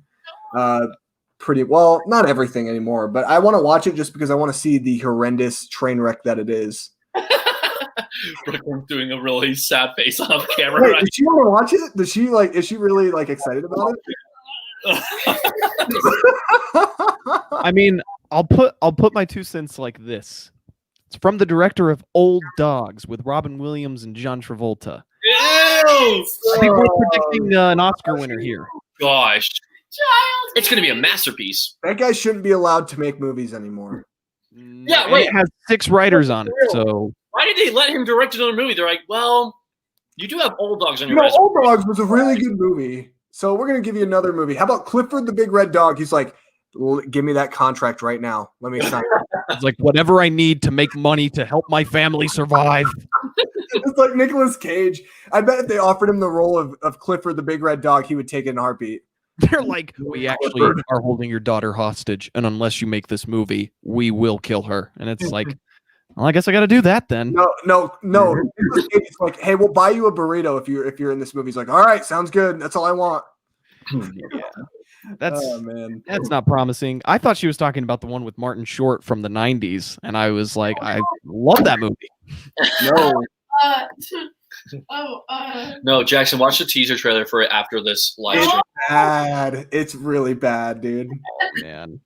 But I mean, what movie had like the never mind it because it was Cats in that movie. Yeah, I couldn't even get through that movie. Haven't even started watching it. I think I tried. It was to a point where it was so horrifying to watch that I was like, I can't do this. Like, I just can't. It's too much. It's not even that it's so bad. It's that it's just like you're watching and you're like, who let this happen? Like, who said that was fun? I begged one of my roommates to go. No, several of my friends in Rexburg. I was like, come on, like it'll be fun to watch it together in theaters. None of them said yes to me, and so I still haven't seen it to this day. I probably won't see it at this point, but you know, yeah, so bad. Nicholas Lim, which coming of age stories hit you the most on a personal level? This is good. That is a great one. I just made an updated list on this. You go ahead, Nick. I can't. I need more time to think. I've got a top 10 right here. Go, Nate. Go for it. All right. That hit me the most on a personal level. To Kill a Mockingbird, Boyhood, Almost Famous, Little Women, 29. Sorry, I can keep going. I'll stop. Perks of Being a Wallflower, Breakfast Club. Yeah, no. It's so good. I'll say Boyhood and To Kill a Mockingbird as my answers, though. Great picks, man. Thank you. Those are great ones. I'll go with 2 as well. I'll say Perks of Being a Wallflower, like you mentioned, because that's probably my favorite coming-of-age movie. Yeah, it's amazing. And then the other one is Stand By Me. I love that movie. Dude, I need to see that. Yeah. The only thing that I won't have like too much to say about that movie is that it's really about like 12-year-old boys rather than like high school, more like coming into manhood coming of age, which is more what we see in those kind of movies. Yeah. But Stand By Me is still one of the best movies ever. Little Women is a great pick. Stand By Me is a great pick. I'm gonna go. I looked it up. I looked up coming of age movies because I was just trying to think. I'll go with two of them. Moonrise Kingdom. That movie is really, really good. That hit me on a personal level. And then Spirited Away. Oh, interesting. That one really hit me on a personal level. I love that movie. Spirited Away is such a good movie. And yeah, it doesn't. I don't know. I remember a time when everyone talked about that movie, but not nearly that many people talk about it anymore. Hey, Nick, really quickly. Earlier when Bernie was saying who his favorite YouTuber or YouTubers who influenced him, he said Wasting Money one, and I think you were thinking a Wet Movie one. Oh, yeah. That was really random, but I was thinking and I was like, wait a second. I remember loving Wasting Money one, so I looked him up. I love that guy. Okay, yeah, I was thinking of Wet Movie. Oh, yeah. Wasting Money one. Didn't we? Wasting Money one, John? Oh, yeah, no, we were big fans. I like him. When he actually made videos, he doesn't. I don't think he's made a video in like a few years. I'm on his channel. Let me see the last movie last video he made was 8 months ago. Wow. Oof. But like, I don't think I've even seen that one. Yeah, I was thinking of Wet Movie one, which is such a terrible name for a channel. Like, whatever. That whole channel like really disturbing. No, he's like he's one of those people that like I get there's crude vulgarity on YouTube. Like I get it.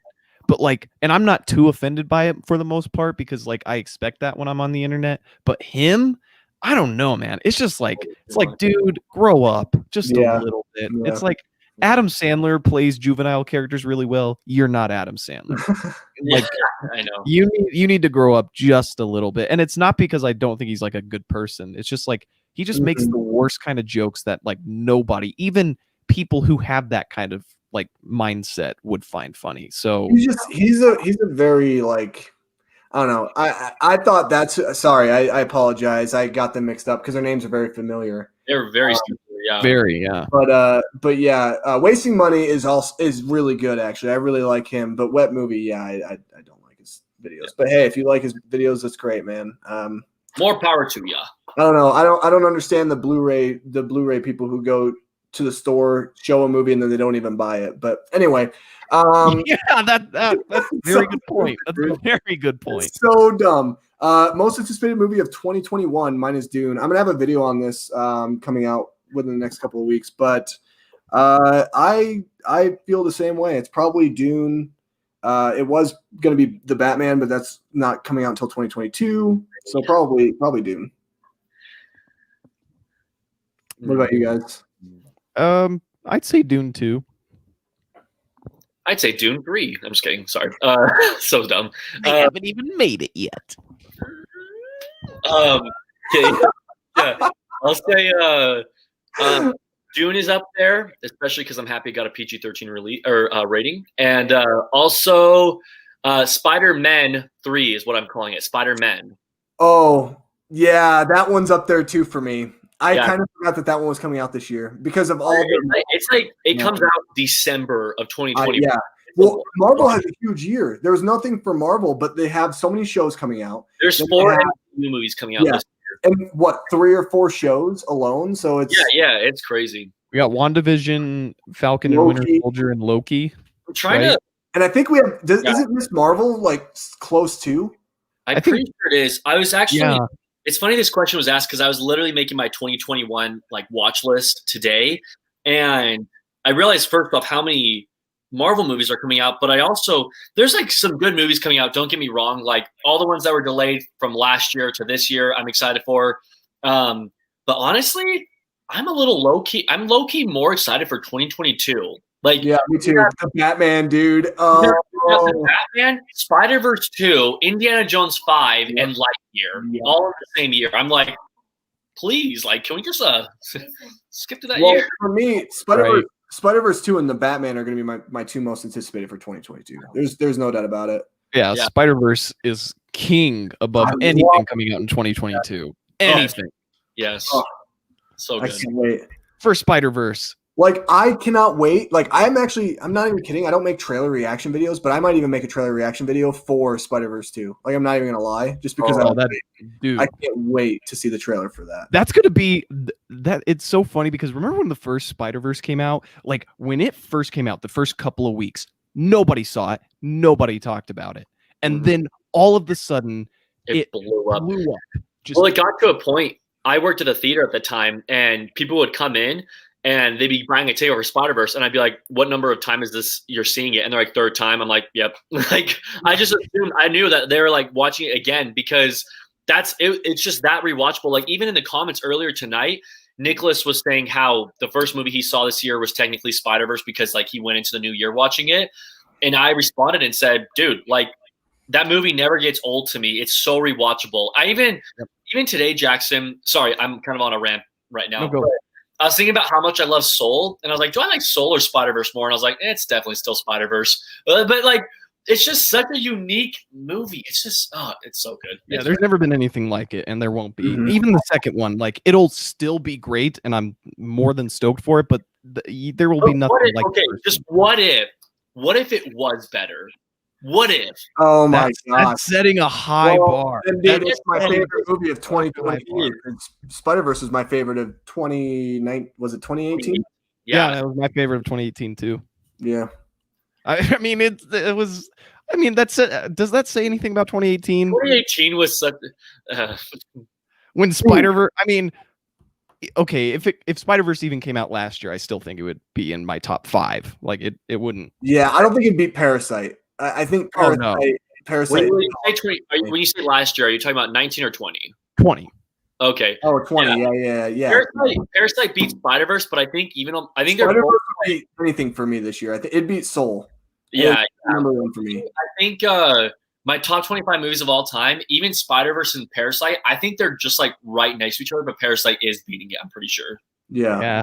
I mean, it's Parasite. It's kind of hard not to like go nuts about it. Spider-Verse. Here's what's funny about Spider-Verse to me is that when I watched A Quiet Place in 2018, which, by the way, A Quiet Place 2, I'm also very excited for 2021, and some critics have already seen it, so you know that's just where we are in life. So that's another one that I'm I hate those critics. But A Quiet Place, when I watched that movie in theaters for the first time, I was like, there's nothing that's going to beat it this year in terms of best movie of 2018 for me. And then Spider-Verse came out, and I immediately was like, I'm choking on my beer. I love that meme like that. Yeah. Like Spider-Verse literally made me choke on my words, and I was just like, well, you see, here's the thing. It was A Quiet Place, but Spider-Verse is just I guess instead of Spider-Verse saying "hold my beer," you could say "hold my cartridges" or something like that. So stupid. No, I had, it's funny because I had like a similar kind of experience with 2018 where I was like, man, the best movies this year are really like only from the summer, because I had like Hereditary, Sorry to Bother You, and a couple of other movies that were like not expected. Which one? 8th Grade. Didn't you love 8th Grade? Oh yeah, 8th Grade. Yeah, that was in my top 3 of 2018. But then like when Spider-Verse came out, I wasn't even that excited for it. I was just like, I'll see it because it's Marvel and it's animated. Like it seems fine.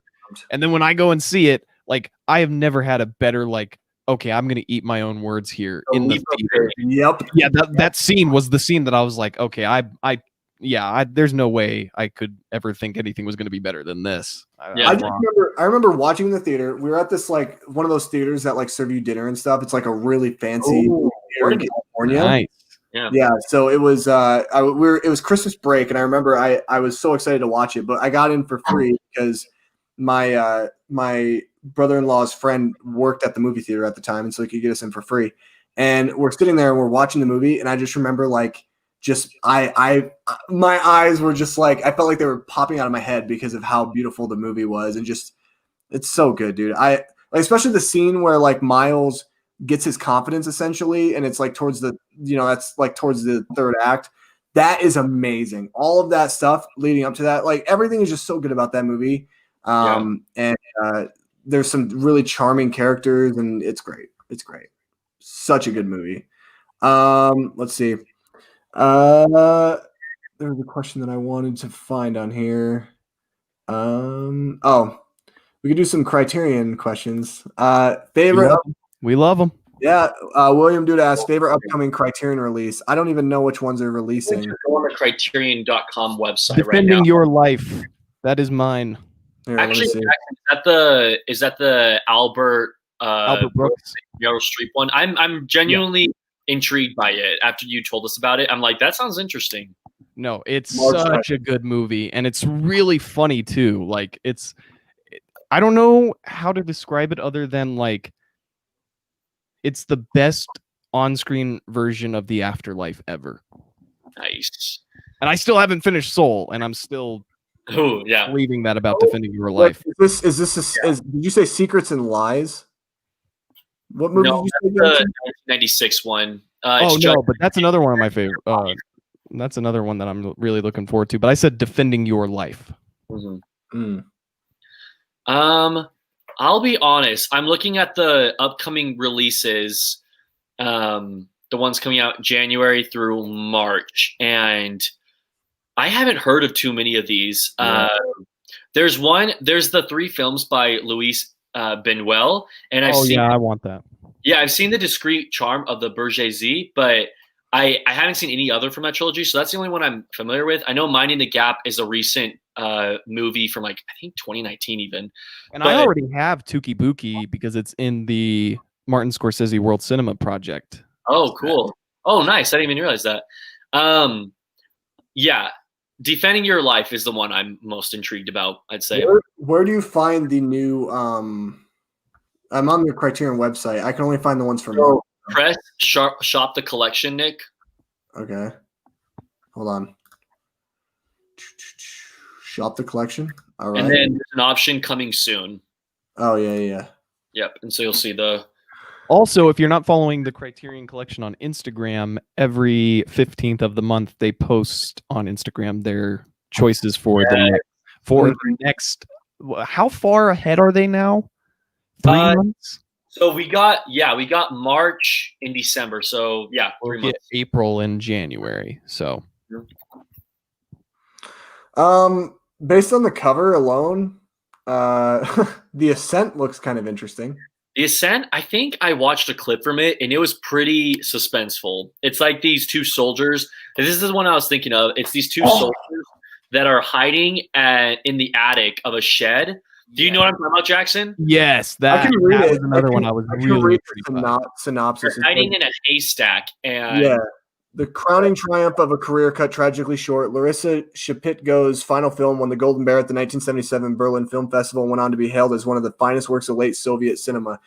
In the darkest days of World War II, 2 partisans set out for supplies to sustain their beleaguered outfit, braving the blizzard-swept landscape of Nazi-occupied Belarus. When they fall into the hands of German forces and come face to face with death, each must choose between martyrdom and betrayal in a spiritual ordeal that lifts the film's earthly drama to the plane of religious allegory with stark, visceral cinematography that pits blinding white snow against pitch black despair. The Ascent finds poetry and transcendence in the harrowing trials of war. That sounds amazing.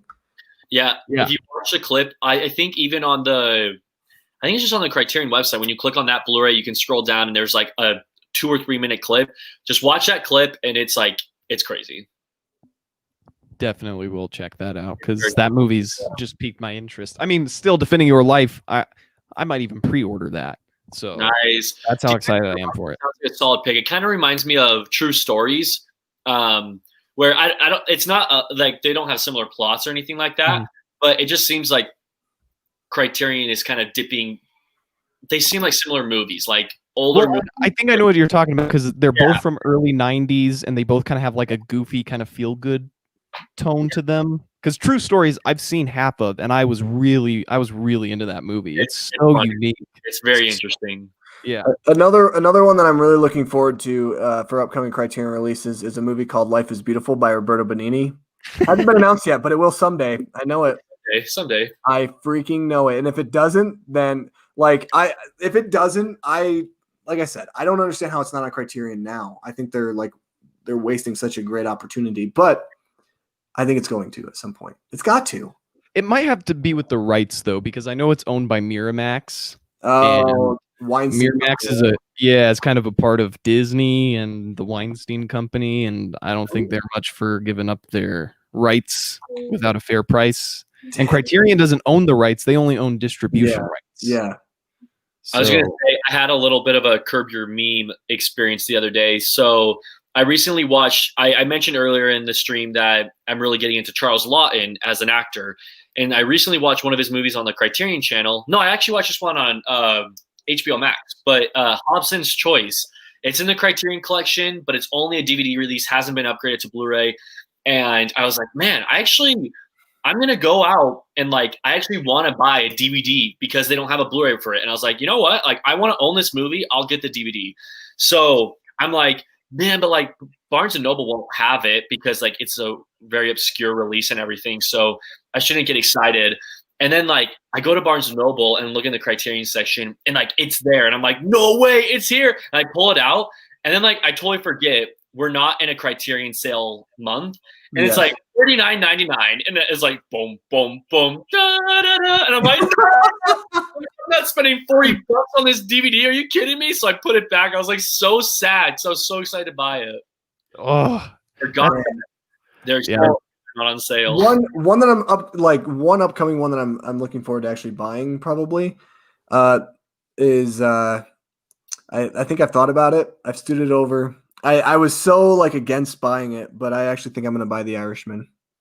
Nice. Yes. But I think I'm going to do it. It's hard because it's on Netflix, but it's at the same time, you don't get all the supplements on Netflix. Right. Yeah. And not only that, I mean, it's just nice to have it there and know that and it's part of the Criterion collection. So it matters now. It's not just another Netflix Martin Scorsese movie, So it's a great addition. That's a good argument, Jackson. And I really want Punch Drunk Love, but it wasn't there last time we went. Oh, my favorite. Hopefully, we're gonna do the big Criterion meetup. That's happening.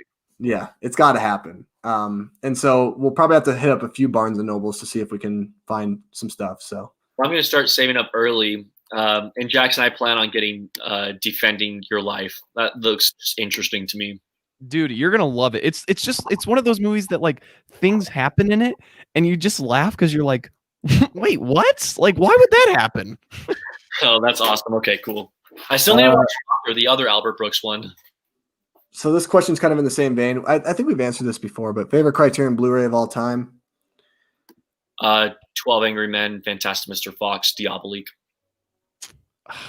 And Parasite. Ugh. Yeah. Oh, sorry, I literally just said 4. Still basically 3 of mine. Yeah, sorry, Josh. Yeah. I was gonna say Parasite, but yeah, I mean we're all gonna say Parasite. I just pictured for all of you. I'm so sorry. No, you're good. No. Fantastic Mr. Fox. I was gonna say that one too, but start at 7 Samurai and go through every Blu-ray released after that. You guys are like, whoa. That's my whole collection. Yeah. Whoa, you like a lot of those. Yeah, Punch Drunk Love, definitely my favorite because that's my favorite movie of all time. But also I really love the John Cassavetes set. Because it has some really good movies in there. And The Irishman, because I just watched it the other day and I checked out all the supplements and I just love the addition of it. The physical actual thing of it is super awesome. The design. I'll say Princess Bride because it's my favorite movie of all time. Fair enough. And I also love that release. It's so gorgeous. And then great release. I will say Inside Llewyn Davis. Ooh, nice. Nice choice. Great stuff. Nice choice. I love the cover too. Such a good cover. And not only that, what a great movie. That's another movie that because you remember we were the question about what's your favorite movie now, essentially. That's another movie I think about all the time is Inside Llewyn Davis. It's so good. Especially the song. I hear the song in my head where it's it goes, "Dear Mr. Kennedy, I don't want to go. Don't shoot me into outer space, please." I literally always hear that song in my head. Nice. Outer Space. Once you hear Adam Driver do that, you can never unhear it, and it's amazing. It's so true. 1 second, please. 1 second, please. And when he's like, "Who wrote this song?" I did. I love that line. Like Justin Timberlake, you could hear his character is so defeated. I also same movie but a different scene when John Goodman is in the backseat of the car and the cat peeks up and he's like, "What the heck is that?" Yeah. It's like, what? It's like, dude, calm down. It's a cat. Yeah, it's like so. What the heck is that? Oh my gosh! Oh, I love that movie so much. Yeah, that's such a great dude. The thing that I love most about that movie is like you think by the end of the movie it's gonna get better, and then you realize at the end of the movie, oh no, we're gonna do this again. Yeah. Yep. Yeah, that's what I love. I love the editing tricks that they used in that movie. Right. Yes. Like it was really well edited. It was really well directed. Oscar Isaac. Oh my gosh, man! Did he get nominated for that? No, role? nothing did of that movie. He's never been nominated for an Really? Oscar, I don't think. Yeah, He should have been nominated, dude. And not only that, the Coen brothers should have been nominated for directing. It might have been. I think it was nominated for script. For screenplay. I'll look it up. I'll fact check this time. Yeah, I'm pretty sure it was nominated for screenplay. If it was nominated for anything. Yeah, that would make sense. Dude, that is 2 Oscars, cinematography, sound mixing. That's all. Wow, not even screenplay. Not even screenplay. I could definitely see cinematography. That deserves it. Yeah, I can see it too. Wasn't that Sure. It wasn't Roger Deakins. It was the other guy that they work with. It was Bruno Del Bono. What else He did also he done do? Amelie, Ballad of Buster Scruggs. That's what it was. Yeah, Yeah, I love Ballad of Buster Scruggs. Great movie. Oh, Really good. underrated. yeah, I really like that one. I think that was in my top 10 of 2018. Yeah, great movie. Super underrated. Nobody I talks really about like No Country for Old Men. That's my favorite. Absolutely. Yeah, that was the first time watch for me this last year. Heck yeah. It was for me too. But I still like Inside Llewyn Davis more, I think. No, same. That Inside Llewyn Davis is my favorite Coen brother film. Yeah. Yeah, I still love No Country for Old Men and Big Lebowski. Those are my 2 favorites. I've never seen Big Lebowski. Yes. Get it, Nick. Get it. True. If this is Ooh. true, I will buy it literally after we're done with this. I'm checking it for you. I'm checking it for you. Also, let's. Nick, I'm buying it before you just to be a troll. Have you guys seen Houseu? Crazy. Yeah, he would do that too. He's like, why not own 2 copies of it? Dude, totally there is one left in stock. 20, dude. $20. Ooh. Hold on. You guys can answer this question. I'm gonna make sure I get this. Isn't this house? Jackson? Yeah. Okay, no, I haven't, but Jackson has talked to me about it, and I've watched podcasts on it. Elliot Cohen? Is that his name? Elliot. Yeah, dude, you got Oh my gosh. Yo, in Irishman's $25. Bernie owns that shirt too. Yeah, I knew it. I just saw Bernie's comment. Yep, he owns that shirt. But Elliot Cohen did a podcast with his dad on this movie, and like I know I need to see it, but I just haven't seen it yet. I know it's crazy though. Dude, I'll put it like this. There's a scene where a guy falls down the stairs, but it's a jump cut edit where it's like it's almost like a stop motion animation of him falling down the stairs. Okay, you know what? You just gave me a great idea. I have this roommate in Rexburg, such a funny guy. His name's Jared, and we watch. I don't know. He watches anything with me. I'll be like, hey, I'm watching this black and white movie from 1934. Do you want to watch it? And he's like, yeah, sure. And it's like, he does anything with me. And so like, he would definitely watch it with me. I think we're going to have a blast. So I might just watch that with him this next semester. Yep. And there's a scene where a girl gets eaten by a piano, and it's hilarious. Wow. Brooklyn's reaction, sorry. Her reaction was so funny. I need to watch that, dude. That's crazy. Sorry, I'm like trying to get. I'll order it when we get done. I have everything pulled up, dude. And also, Irishman's $25 too. The Criterion. That's a good price. I think Why is that what it is normally? I thought it was $20 during the sale. I think it's 20 during the sale, but it's interesting that they're doing like some type of maybe sale with Criterions or something. You guys, Amazon has been doing that since July. They've had $20 Criterions since July, but it's not all of the releases. It's only on certain ones. It's only certain ones. And sometimes Amazon will randomly just do buy 2 get 1 free, and that's the time to get like these Criterions. like 3 Criterions for $40. Yes, please. Like, yeah, absolutely. I will say this though: don't order any of the ones that are digipacks from Amazon. They will come destroyed. I ordered Twin Peaks Firewalk with me. It was only $16 on Amazon, so I was super happy. Got it in the mail. The bottom of the package completely ripped off. Dang it! So I have to send that back and get a new one, and it's not even the price it is anymore. So I'm now kind of peeved. Nicholas, we have answered this question in a past live stream. Are there any recent movies that you guys think are going to become classics in the future? We had a really good discussion last time, so I would recommend that maybe you watch. Is it on yours, Nate? I don't even remember. Maybe we we can answer it. We can answer it. Yeah. Real quick. Who wants to take this one first? I could go first. Honestly, the first thing that always comes to my mind when this question is answered is Interstellar, and I'll say it tonight too. I just think that'll be a very big movie. It's already big, but in the future to come. Well, it's like you've always said, Nate, and I think you said this even when we first got out of it. It's the 2001 of our generation. Exactly. Yeah. 2001 of our time. Yep. Exactly. Like, it's not better than 2001. Never would say that in a million years. I know. You need to watch it again. Like, you need to watch it again. I know I need to watch it again, but like, I don't know. It's my number 5 movie of all time. I don't know if it could beat it, but I know I need to give 2001 another try. Right. Nick, you go ahead. Yeah, in that same vein, I'd say Inception. Is definitely one. I mean, most of Nolan's films you could look at, but another one that I said before is Parasite. Yes. I mean, we've talked about that a lot tonight, but Parasite, Django Unchained, and Inglourious Basterds. Like, there's a lot that I think could really be considered classics. But I just watched Django again the other night. That movie's so good. Django? Yeah, Django. I just watched that again.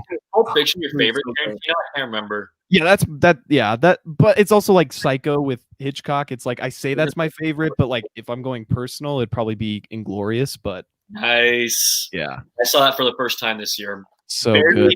Make the cut for my top 10 first time watches. Yeah, I love Inglourious Basterds. That's my favorite Tarantino movie.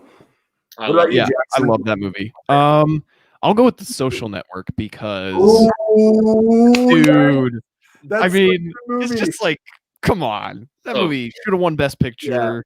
Yeah, it's David Fincher's best movie, like hands down. It's a film that isn't even made by people. It feels like it was made by a school to teach people how to do film. Like it was made specifically for that. That's a movie that I'll randomly just think of, and I just think like, why is that movie as good as it is? Right? Yeah, it's like the story is amazing. The acting is amazing. The back and forth dialogue is amazing. Everything about the movie works so well. Oh, I love it. It's perfect filmmaking at its finest, and we haven't gotten a movie since The Social Network that is as good as The Social Network. It's so good. I watched it for the first time this year, and oh man, I was like, why didn't I watch this years ago? It's so good. There Will Be Blood flop scene. Oh my gosh. There Will Be Blood, Jackson. That's another classic? Yeah. No, what'd you say, Nick? Which scene? Oh, I was saying the Andrew Garfield scene with the flip flops when he gets fired. Oh yeah, that scene. My favorite scene in the entire movie. That's one of my favorite scenes ever. Yeah. Yeah, same. I've actually logged, in the time I've had Letterboxd, I've logged Social Network 3 times. That's awesome. I've watched it, and one of the times was earlier this year, July. I just was like, it's time, and I just watched it again. Like, you're like Rafiki. It is time. It's just time. You watching Social Network? Dun, dun, dun. The Social that and Spider-Verse, I'd say, are the 2 movies from the decade that I think have like the best examples of filmmaking in their genre as the best example of it. Yeah. Sorry. Yeah. I'm taking this Lion King thing way too far. I'm thinking of like Simba going up Pride Rock and Mark Zuckerberg's face and he's like, remember, or something like that. Like you asked if you have my attention. You have the minimum amount. My other folks back at the offices of Facebook where my team is doing things that are intellectually and physically incapable of everybody in this room. He's saying, I love your Eisenberg impression. That is phenomenal, dude. So good. Real quick, because we're gonna wrap it up here. I wanted to get to a couple more of these questions and everything. Real quick though, any of you guys seen Vampire's Kiss starring Nicolas Cage? It's Cage at his most Cage. If you haven't seen it, look up the alphabet scene. I've seen the alphabet scene. We've all seen the alphabet Jackson scene. and I have talked about this. Yeah. I haven't seen it, so I'll have to watch that scene. Wait, what? I don't know Dude. if I have. Is it? A B C D E F. No, I've never seen it. I've never It seen really it. is Nicolas Cage at his most Nicolas Cage. That scene and in Mandy towards the end. Those are the two most Nicolas Cage at Nicolas Cage. And then this one. What are your personal favorite movie scores? I love this question to close out. I just said The Social Network, but that's my all-time favorite movie score. Oh, I love that. Nate. I have so many. I can't just choose one. I know. No, this is like Nate's question, so give him some time to like really cook the pot here. I know. I have. I'll let you go last then. I'll let you go last if you want. Yeah, I'll go last. Okay, so mine. Oh gosh, Empire Strikes Back is really good. I mean, all Star Wars is good. Let's take that out of the equation. It's actually a lot harder than I thought it was going to be. Honestly, it might be Interstellar. Ooh, such a good score. It might be Interstellar to me. I love that. Like if we take out, because like all the big franchises are phenomenal in their own way, but they're also repetitive because it's the same theme over and over again. But it's probably Interstellar.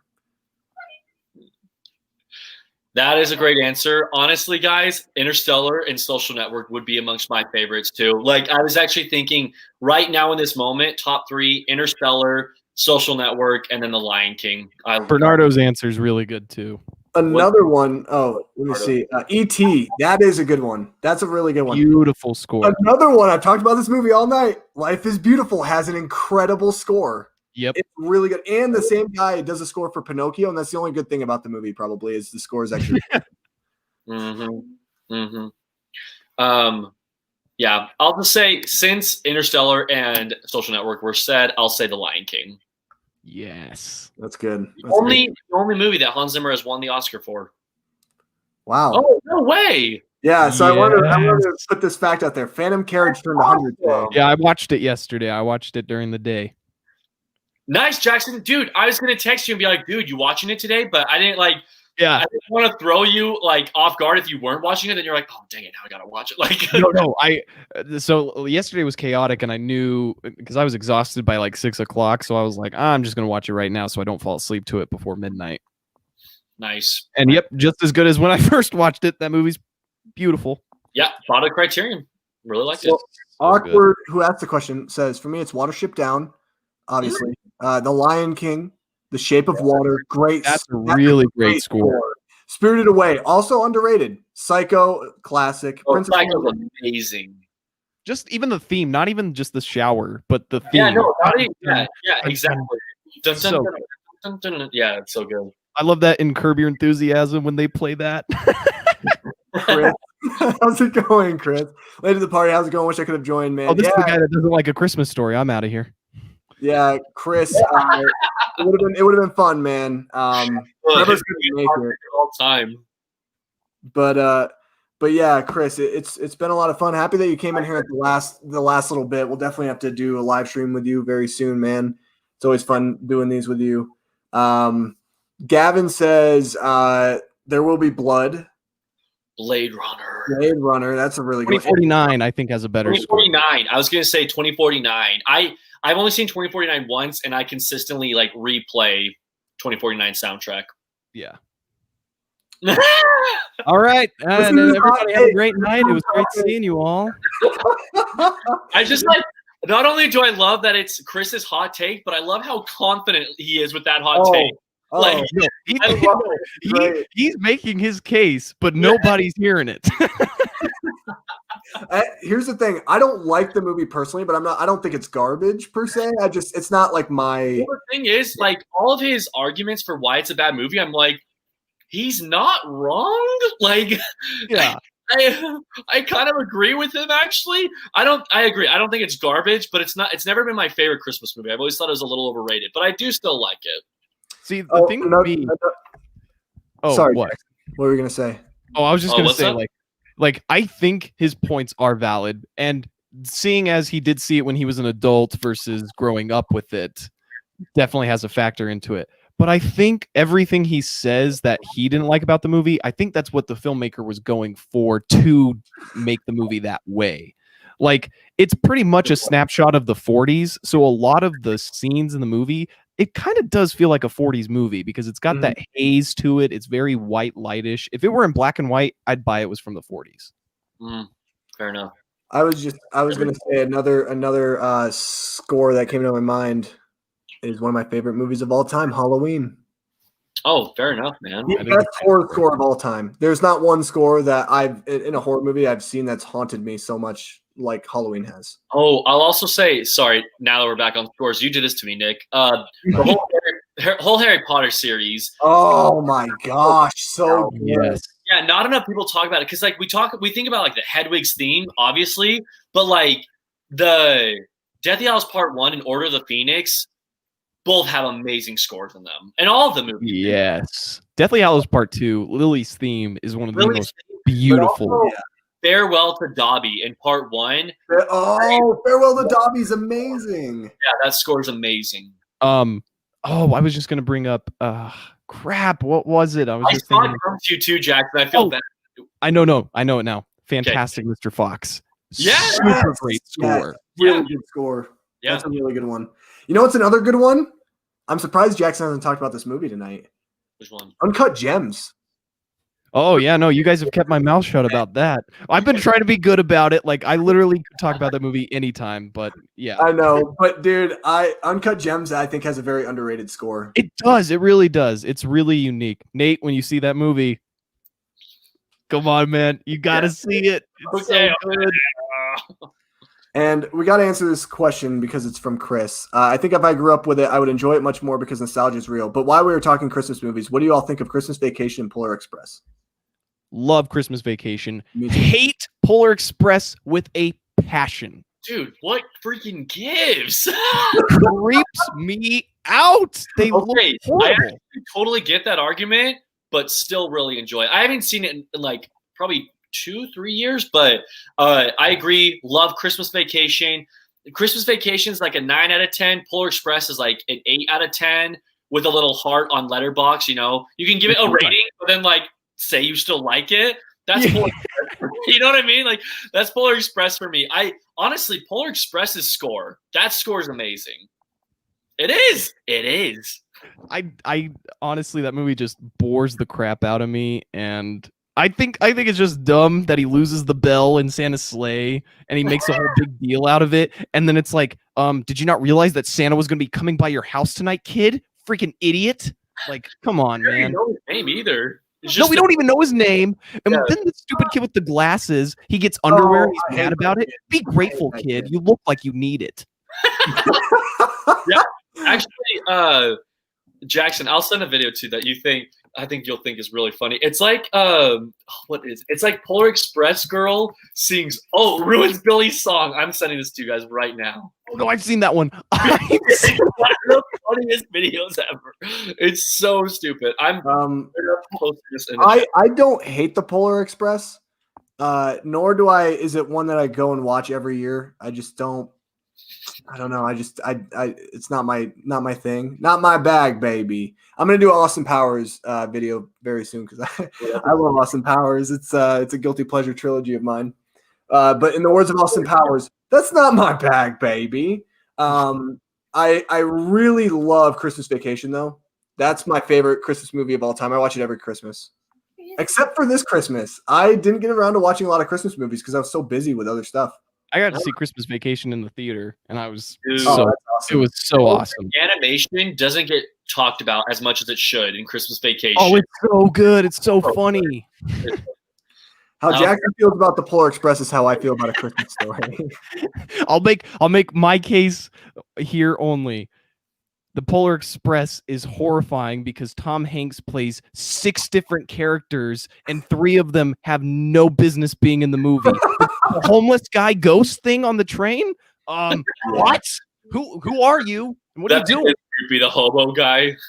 Because at least A Christmas Story, it makes sense. Like, it's about a kid who wants a BB gun and it's kind of realistic. But like the Polar Express, it's so stupid.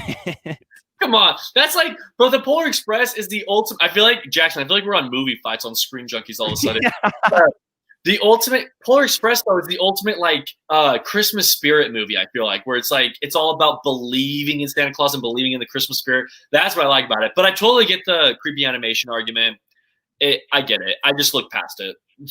I can't, yeah. And it bores me. I don't care about the story. I think the Santa Claus is way better at the believing message, and it's way more entertaining. Santa Claus is... I love the Santa Claus. I don't care that's so funny that you throw that movie in there just because I'll watch the Santa Claus 3 before I watch the Polar Express again. Oh, I hate that movie, dude. Yeah, I know. That's how much I hate Polar Express. I invented chill. Oh gosh, yeah. That's the stupidest movie ever made. It's a children movie, Jackson. LOL. I don't care. I love it. Even when I was a kid, I was like, yeah, what's the point? I don't like the animation of that movie, but yeah, I think the best Christmas movie, we can all agree, is It's a Wonderful Life. Amen. Yeah. That and Home Alone. I definitely agree. Home Alone is amazing. Yeah. I don't have a favorite Christmas movie. The original Miracle on 34th Street. Not a lot of people talk about it. It's amazing. Oh, that is really good. Yeah, that is really good. I haven't even seen the remake. I only know the original. I haven't seen the remake either. It's on Disney Plus, isn't it? Miracle I think the original is. Yeah, yeah. I don't know. Sure If you want to borrow it, Nick, I can. There's this cheesy Christmas movie.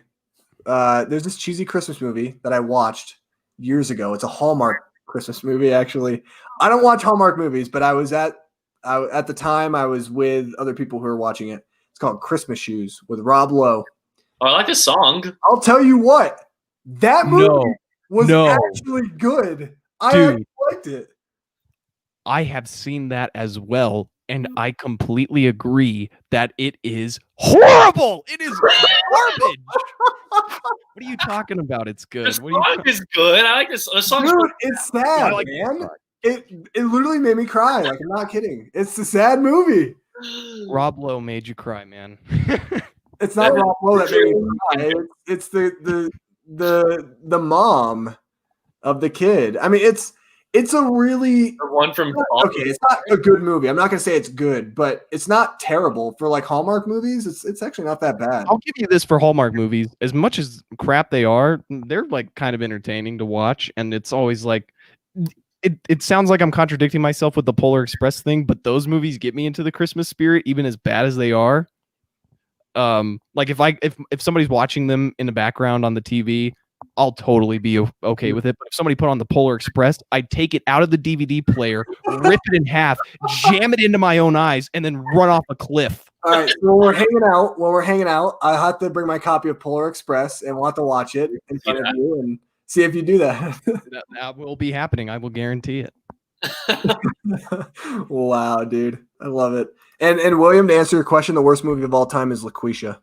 Okay. Oh, dude, I haven't even seen that, but I'm all in on that. It's awful. Don't watch it. I haven't seen it, but my answer is Avatar or The Last Airbender. Oh, that's terrible, but I'd rather watch that than LaQuisha any day, to be honest with you.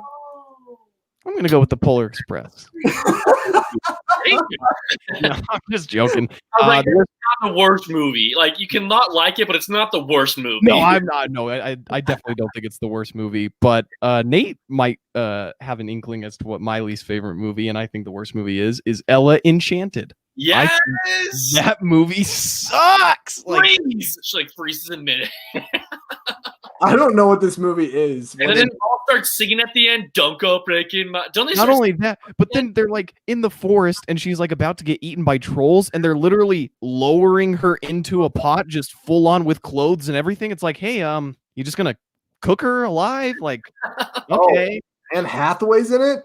Yeah, oh, it's horrible. It is. Have you never seen it, Nick? It's awful. It's the worst movie ever made. I've never even seen it all the way through, but I've seen like pieces of it, and it's awful. Dragon Ball Evolution. I've seen Chris Tuckman's review, and that's enough of the movie I want to watch. I suffered through Chris Stuckman's hilariosity of it, and I Yeah. still didn't even. Yeah, that's all I'll ever watch is his hilariosity of it. But I think that's going to do it, though, guys. Thanks for stopping in. Thanks for hanging out with us. It's a blast doing this. I love hanging out with you guys and talking movies, and it's a lot of fun doing this with friends and stuff like that. And I want to thank all of you guys for all the love and the 500 subscribers. Attack of the Clones, really? Oh man, dude, Attack of the Clones is not or Star Wars. No, Rise of Skywalker, and then Attack of the Clones. But I would say, yeah, for me, it's Rise of Skywalker is most disappointing. It's probably the worst too, honestly, because it's so disappointing.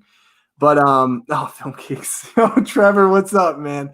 We're just closing out, and that's okay, dude. That's totally fine, man. Hope you had a great New Year as well. But I just want to thank all of you guys for all the love. 500 subs, really cool. Hopefully, the next 500 is a lot quicker. That'd be really cool. We'll see. I don't know, but I'm really excited. Keep making your videos, man. Just keep it up. Yeah. I have some. Make sure you guys go check out my new video. It's basically Disney's Investors Day, but for the Nick Talks Flicks YouTube channel. I thought it was a lot of fun being able to kind of make a video like that. And you can be able to see what's coming in the future of the channel. I never put this in the video because I just came up with the inspiration today, but I came up with an idea and I texted it to Jackson and Nate. And I really like the idea. I think it could be a really cool, interesting thing. I don't know. What did you guys think? Without giving anything away, what did you think when I texted you that idea? Do you think it would be like a cool idea? Yes, definitely. I don't think I responded to your text, but that was just because I think I read it right when this was all about to go down. So, yeah. But I definitely am on board, and I love that idea. Yes, I will definitely be watching that. Sounds good. But I'll leave you guys. I'll tell you guys more in the future when I kind of figure out what I want to do with that, essentially. But anyway, it's always fun hanging out with Nate and Jackson. So I'm gonna let them have the floor. Nate, where can people find you here on YouTube or just in social media in general? Well, look at that. Wow, that was off. All right, cool. You got it. Yeah, buddy. My YouTube channel is Nathan Hale Movies. All social media is at cinema_Nate.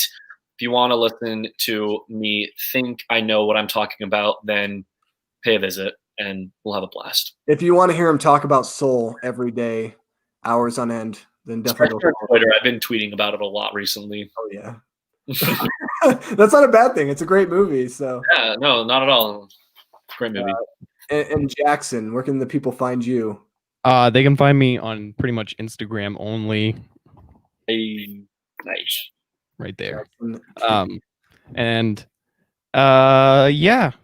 If you want to follow me on Instagram, I don't really post a lot of movie related stuff. I just post pretty much anything. But I do plan on making a YouTube channel very soon. Very soon. Yes, let's go. I got my camera, I got my sound equipment, I got my lighting equipment. So just waiting on things to clear up in my schedule to have time for. Sick, man. That'll be awesome. And you could definitely expect to see Jackson, and we'll definitely collab with Jackson on the channel when he has his own channel. And also probably even if he doesn't have his own channel in the coming months, I definitely want to do some stuff with Jackson as well as Nate. We'll see Nate around. This channel is basically an advertisement for Nate. Channel. So I already know everyone's following Nate and subscribe to Nate. That's here, and I appreciate you guys for all of you Nate followers who came over and subscribed to me and followed me. That's really nice of you. I appreciate it. I can't promise you that I will have the same charisma as Nate or the same charm, but I'll try. They get tired of my charisma, and so they go to you. They're like, this guy, I hate this guy. Let's go to his friend Nick. He's winning. Yeah, they see Nick uploaded a video, and they're like, I'm not feeling it today. What's Nick up to? But April, we will be doing a 24-hour movie marathon. That's the plan. We don't know the day or anything yet. We'll keep you guys posted on that. All three of us. And then also we have plans for a giant meetup for the Criterion sale. So yes. Oh, that would be amazing. But anyway, guys, thank you so much for watching. If you guys aren't, make sure you hit that subscribe button down below. It'd really mean a lot. Try to help me get to 1,000. That's the goal for the end of 2021. And it's been a fun year. Thank you guys so much for all the love, the support. I hope you all had a great new year and a great holiday, and that you guys are safe and healthy and doing great. Go watch Cobra Kai, you filthy animals. All right. See you guys later. Peace out. Fairly well.